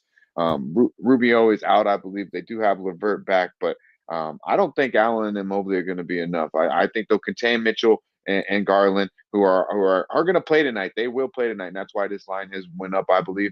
But they are both banged up, and I believe they have some long, lengthy guys that are going to make life awfully tough for them tonight in New Orleans. Pelicanos +3, it's good money. Do you want the 3 at -105 or the 3.5 at -114? God damn, 3.5. Oh yeah, give me the 3. They're gonna win this basketball game outright. I'll take the 3. Pelicans keep the juice down a little bit. 3 at -105. We are off and rolling. And Joe Yurkovich says Cavs first half of a back-to-back. That too. Good point, Joe. Sun Dizzle in the house as well. There is our headliner at Pubapalooza 2. Sun Dizzle in the chat. Pelicans +3 -105, and Sammy Comer liking that spot. Johnny Gunn says Cavs unders being money. They have been, but there's some bigger bets made on the over right now, which gives me some pause on that. So I'm going to stay with that pause, but there has been movement towards this under. This under opened up at what? 2? Was that Bet Online? It opened up at 226. Let me see that, because Pinnacle opened up that total at 223.5, so it's at 223. But let me just see what Bet Online. Yeah, 226. Wow. That was at 7:32 this morning. That lasted for 10 minutes before it was 224.5. Wow, Bet Online, man, first to the market. All right, let's keep it rolling. Dabby Cab in the house. Troy Torrance saying Pelicans are about to wagon for a bit. Let's move on. 10 p.m. Eastern, Oklahoma City Thunder 26-28, 10-17 on the road at Portland Trailblazers, 27-28, 15-12 at home at Moda Center. Portland, Oregon, OKC 2-3 over the past 5, playing at a very fast pace, 105.80 possessions a game. Portland 3-2, playing at a pace of 99.70 possessions a game. And Leonard Porsche likes Pelicans trifecta spot, says Mardi Gras is real. Wow. Take a look at the line history here for this one. Portland opening up -3.5. They're now just -3. Totals just opened up at 242. Has dropped to 240. And this drop just happened in the last 2 hours. Then we'll go over to the cash flow for Portland OKC. 7,540 tickets in. We have 39% of the tickets and 52% of the cash on the Trailblazers. Market sort of moving away from them. 67% of tickets, 64% cash on the under. OKC comes in off its second win in 3 games, 133-130 at the Lakers on Tuesday when LeBron broke the record. And they traded away Baisley and then Muscala. So this team getting younger and younger as we speak. A youngest team in the NBA. Too bad Lou Dort has missed the last 6 games, the right hamstring strain. He's out today as well. But it'd be nice to also see Pokasevsky back in the lineup. He's been traveling with the Thunder, so he's getting closer to returning. Blazers snapped their 2-game losing streak with a 125-122 win at home over the Warriors on Tuesday. Lillard, second career triple-double, 33, 11, and 10. I'm surprised that the Warriors played as well as they did because I had their first quarter team total under with confidence after all the threes that they hit without Steph in the first game. And they only scored 24 points. I cashed up first quarter team total under by 5.5 points, but they still went for 122. And the Blazers bring in Matisse Thybulle, and they trade away Josh Hart. They get Cam Reddish, and then they send Gary Payton to the Warriors. That's the situation here. I was surprised that Thybulle was on the bench. You look at the Blazers roster, and you're like, damn, this is a good basketball team. Then you look at their record, and you make bets on them, and you're like, oh, no, they're not. It's tough. They don't have no size. No size. And the size that they do, I mean, is it with Nurkic out? Even when he's in with Nurkic in and Jeremy Grant, they don't, just doesn't seem to work. But take it away for us here. Thunder, Blazers. Yeah, I agree. It doesn't seem to work. Nurkic they got to get rid of Nurkic. Yeah, man, it's tough for me to say this. I had this being a Blazer spot. I really did. They lost back-to-back. It's hard to beat a team, 2 straight times when they're just chilling there. OKC did that both times. Were dogs, I believe, in the first one and was like a pick 'em in the second one. But they beat them back-to-back times already this season. These boys have fucked around and beat them 6 straight times and covered 6 straight times versus the Portland Trailblazers. So whatever OKC. They got the medicine to fuck up Dame and these boys. OKC loses by, as a dog, they lose by an average of 0.5 point per game. So when they're a dog, you want these boys. They're 11-4-1 ATS, last 16 overall. I mean, it's a bet on basketball team. And now you're gonna, they have to be the look here, Jim, at plus 3.5. I'm not betting it. I love me some Dame time, but as you touched on it.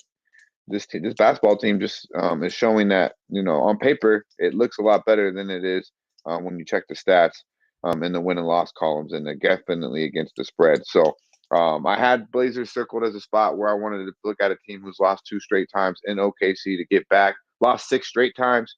But the numbers tell me, man, OKC got to be the play here. Wow. That's wild.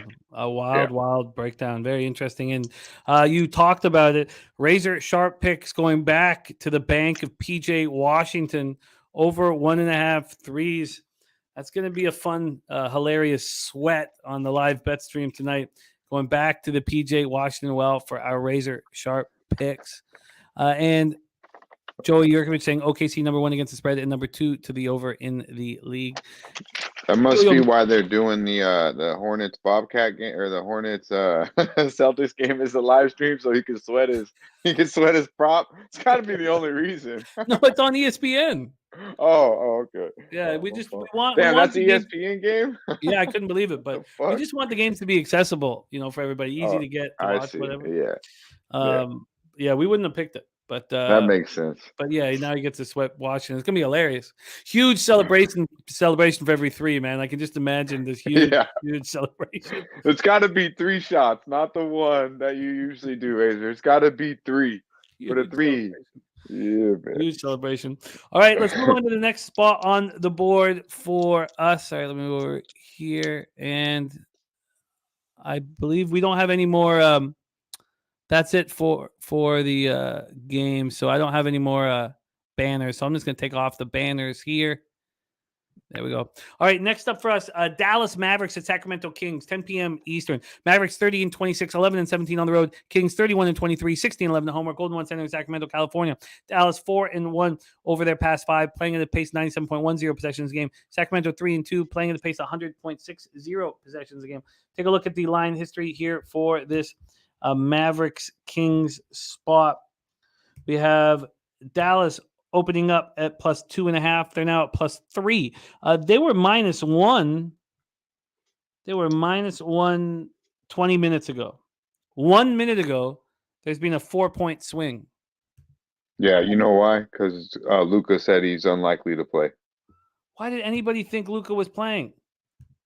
I did not think Luka was playing. Damn. Wow. 4-point swing. Wow. This total opened up at 233.5. It's now 235.5. It was up to 236.5. It did just drop a point with the Luka announcement. Wow. I did not. I should have taken advantage of that. Clearly, a mistake. 5,502 tickets in. 64% of tickets. 91% of cash is on Sacramento. 71% of the tickets. 96% of cash on the over. Just seeing that, people should have known. Well, I guess there's inside information that Luka's not playing. Mm-hmm. So Kyrie 24 points in the 110-104 road victory over the Clippers on Wednesday night. And Luka out with that bruised right heel. Clippers coming off their second straight win, 130-128 at Houston on Wednesday. And, Fox and Sabonis rolling. But they didn't. It was pretty underwhelming, that last victory. Take it away for us here, Dutch. Mavericks Kings, second last game on the board. Yeah, man, I was waiting for this one, Jim. Give me the best line you can get on the first half full game here. Dallas Mavericks. They have won 5 out of the last 7 basketball games. Impressive there against the Clippers. They are 4-1 against the number last 5 on the road. And they play up to their competition. They covered 5 straight games against a winning basketball team. Covered actually 4 straight in a row.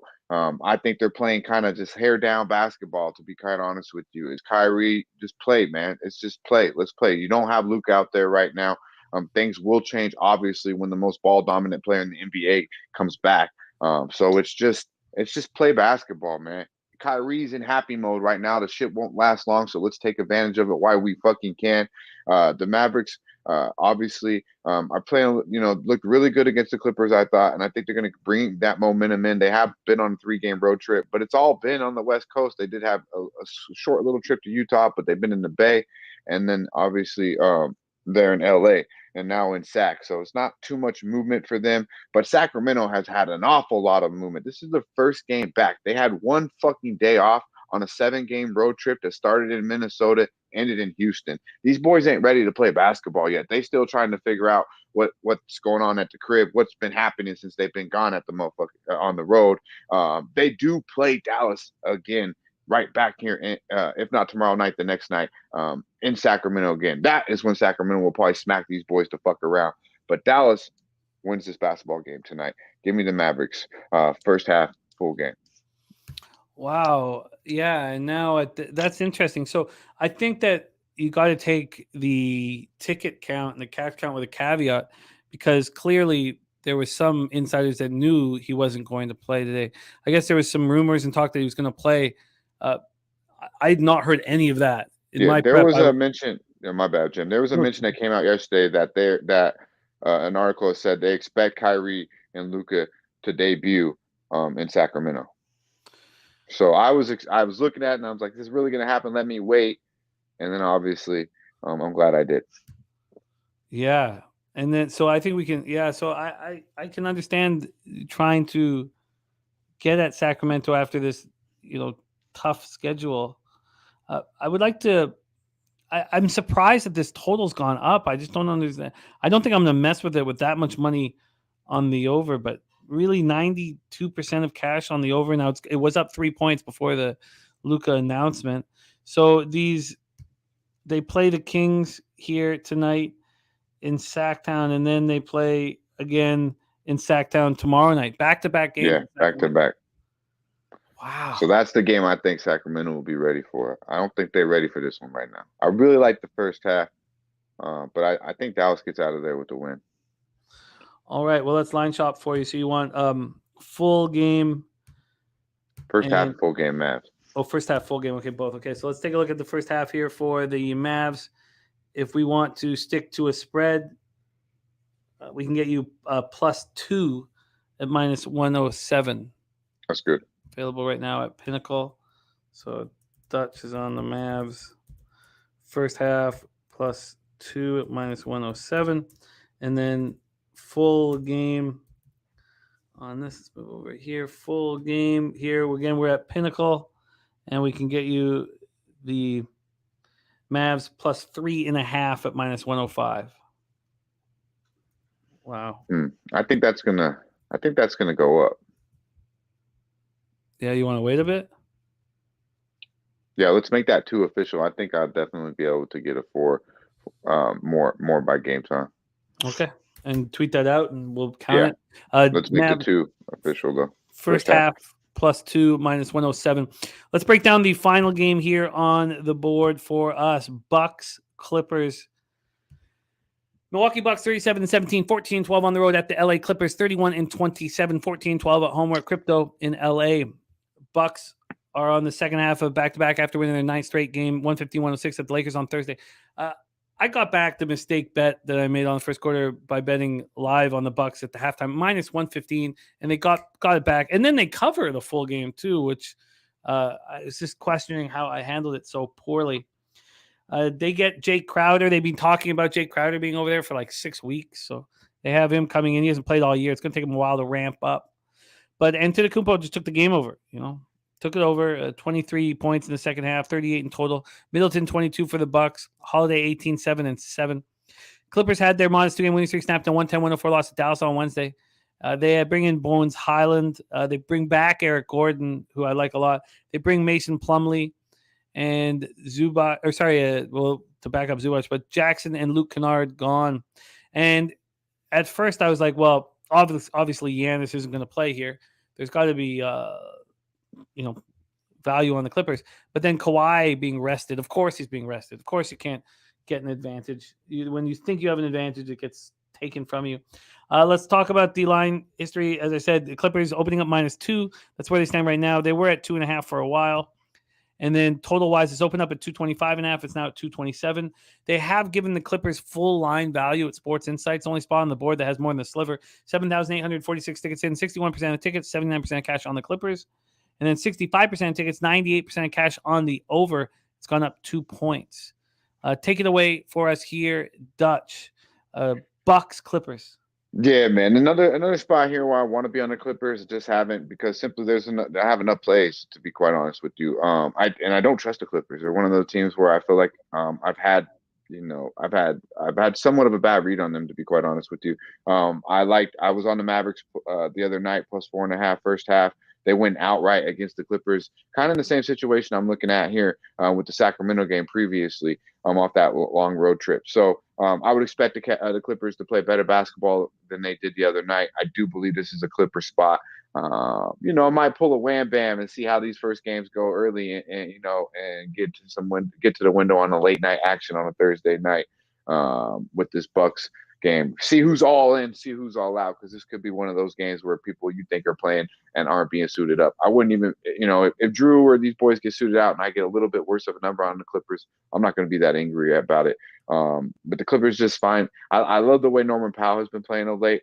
I don't understand the trades of Bones Highland. Really, I like Bones Highland, but how many fucking wings do you need? They trade one of their only shooters away, Luke Kennard, who hasn't really been getting much run.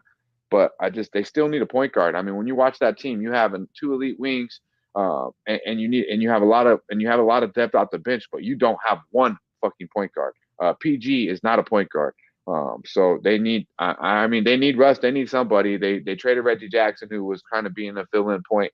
But yeah, I need to see it with the Clippers. But I do believe, strictly from a spot perspective, it's definitely the Clippers here. I know that there's no announcement for Giannis, but he's not going to play tonight, is he? I mean, come on, he played pretty tough basketball game yesterday. I would think he sits. That's why I would think Drew sits too. So, I guess if you do like the Clippers, get it now while the number's still low, because if those two get out, you're going to instantly see probably a 4.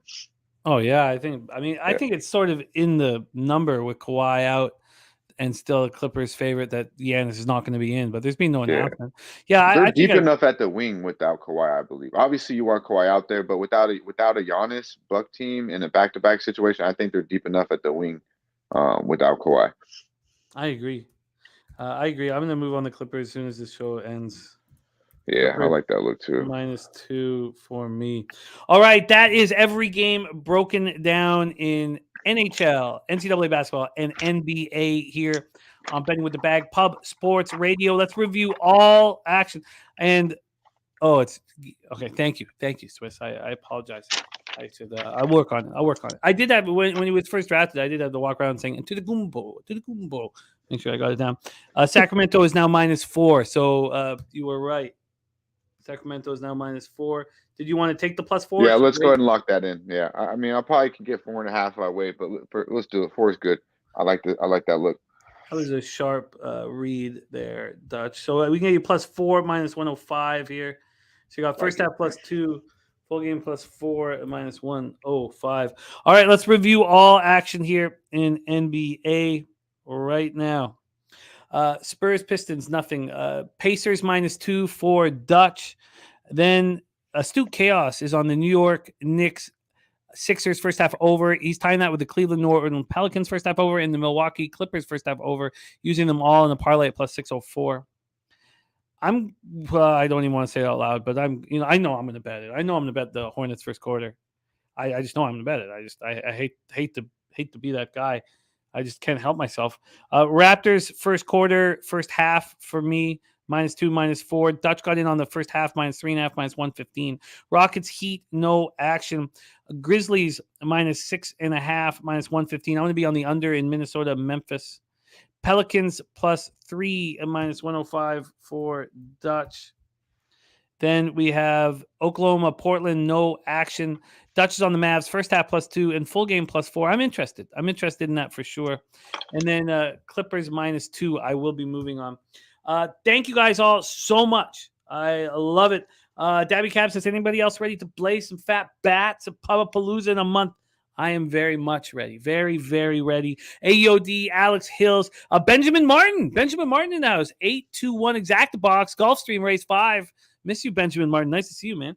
Swiss, Horton, Rick J, AOD, Coin, Eagles Moneyline Spread, Cheshire Cat, Troy Torrance, Animals Luxury, Lee Davis.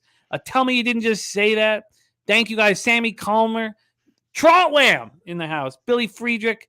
Thank you guys so much for supporting the show. Joey Yurkovich, Ricky, Comic Ricky in the house. Justin McElvey. Thank you guys. Truly thank you guys for the support. I need a big day today. What a life we've chosen for ourselves. That's what I was thinking, last night. I was like, this is just too much. I had so much money that I couldn't even prep. I was like, I'll just let it go. Just follow the action here. Like, just let it go and follow your money. And it was so heavy. And I think that part of the reason why I'm have a little bit less quantity of action is, God, it was such a sweat last night. I will review all action here quickly. NHL, not a lot. Samsonov, when he's announced in, I'm going to be on Jackets first period. Bobano's on the over 6.5. Bobano's on Hinkle goal at +220. Lamont Williams, max bet. Rangers over 3.5 team total. I'm not going to be on the Coyotes -1 if Ingram's in. I mean, I'm going to have to study Connor a little bit more, but I needed Vamelka. Bobano's on the Pens first period -0.5 at +125. And then college basketball really quickly before we put a bow on this. Bobano on Buffalo +4.5. I'm going to be on Butler first half. Bobano on Marist +3.5, the over 122. Pimp slap play today is also on the St. Peter's over. I'm interested in Fairfield. Bobano's on the over 131.5, and Quinny Niagara is on Siena -3.5. He's on Canisius +12.5 and the over 146.5. I'm joining him on that over. He's on VMI +10.5, the over 137.5. Bobano's on the over 150.5. Youngstown, Purdue, Fort Wayne. He's on the over 134.5. Robert Morris, Cleveland State. He's on Akron Moneyline and the over 144.5 in Akron, Ohio. I'm going to be on that over too. I'm going to be on the under in St. Louis, Dayton. And I'm interested in that first half -3 with New Mexico. Bobano's on the over 138.5, Northern Kentucky, Norse. And then Bobano's on Fresno +9.5 and the over 131. I'm going to take Fresno first half. I'm going to be moving on that. Get that cash, you guys. My man, Dutch, I'm going to get ready to put the bow on this show and have it set up for the outro. Can you close it up for us, my man? Yeah, man. It's a beautiful thing. It's Friday. It's Fresh Friday. We got a big Super Bowl weekend. Let's hit him straight over the motherfucking head. Y'all be sure to like, subscribe, share the motherfucking video. Y'all stay fresh, stay blessed, and let's stay putting these motherfucking bookies to rest. Yeah.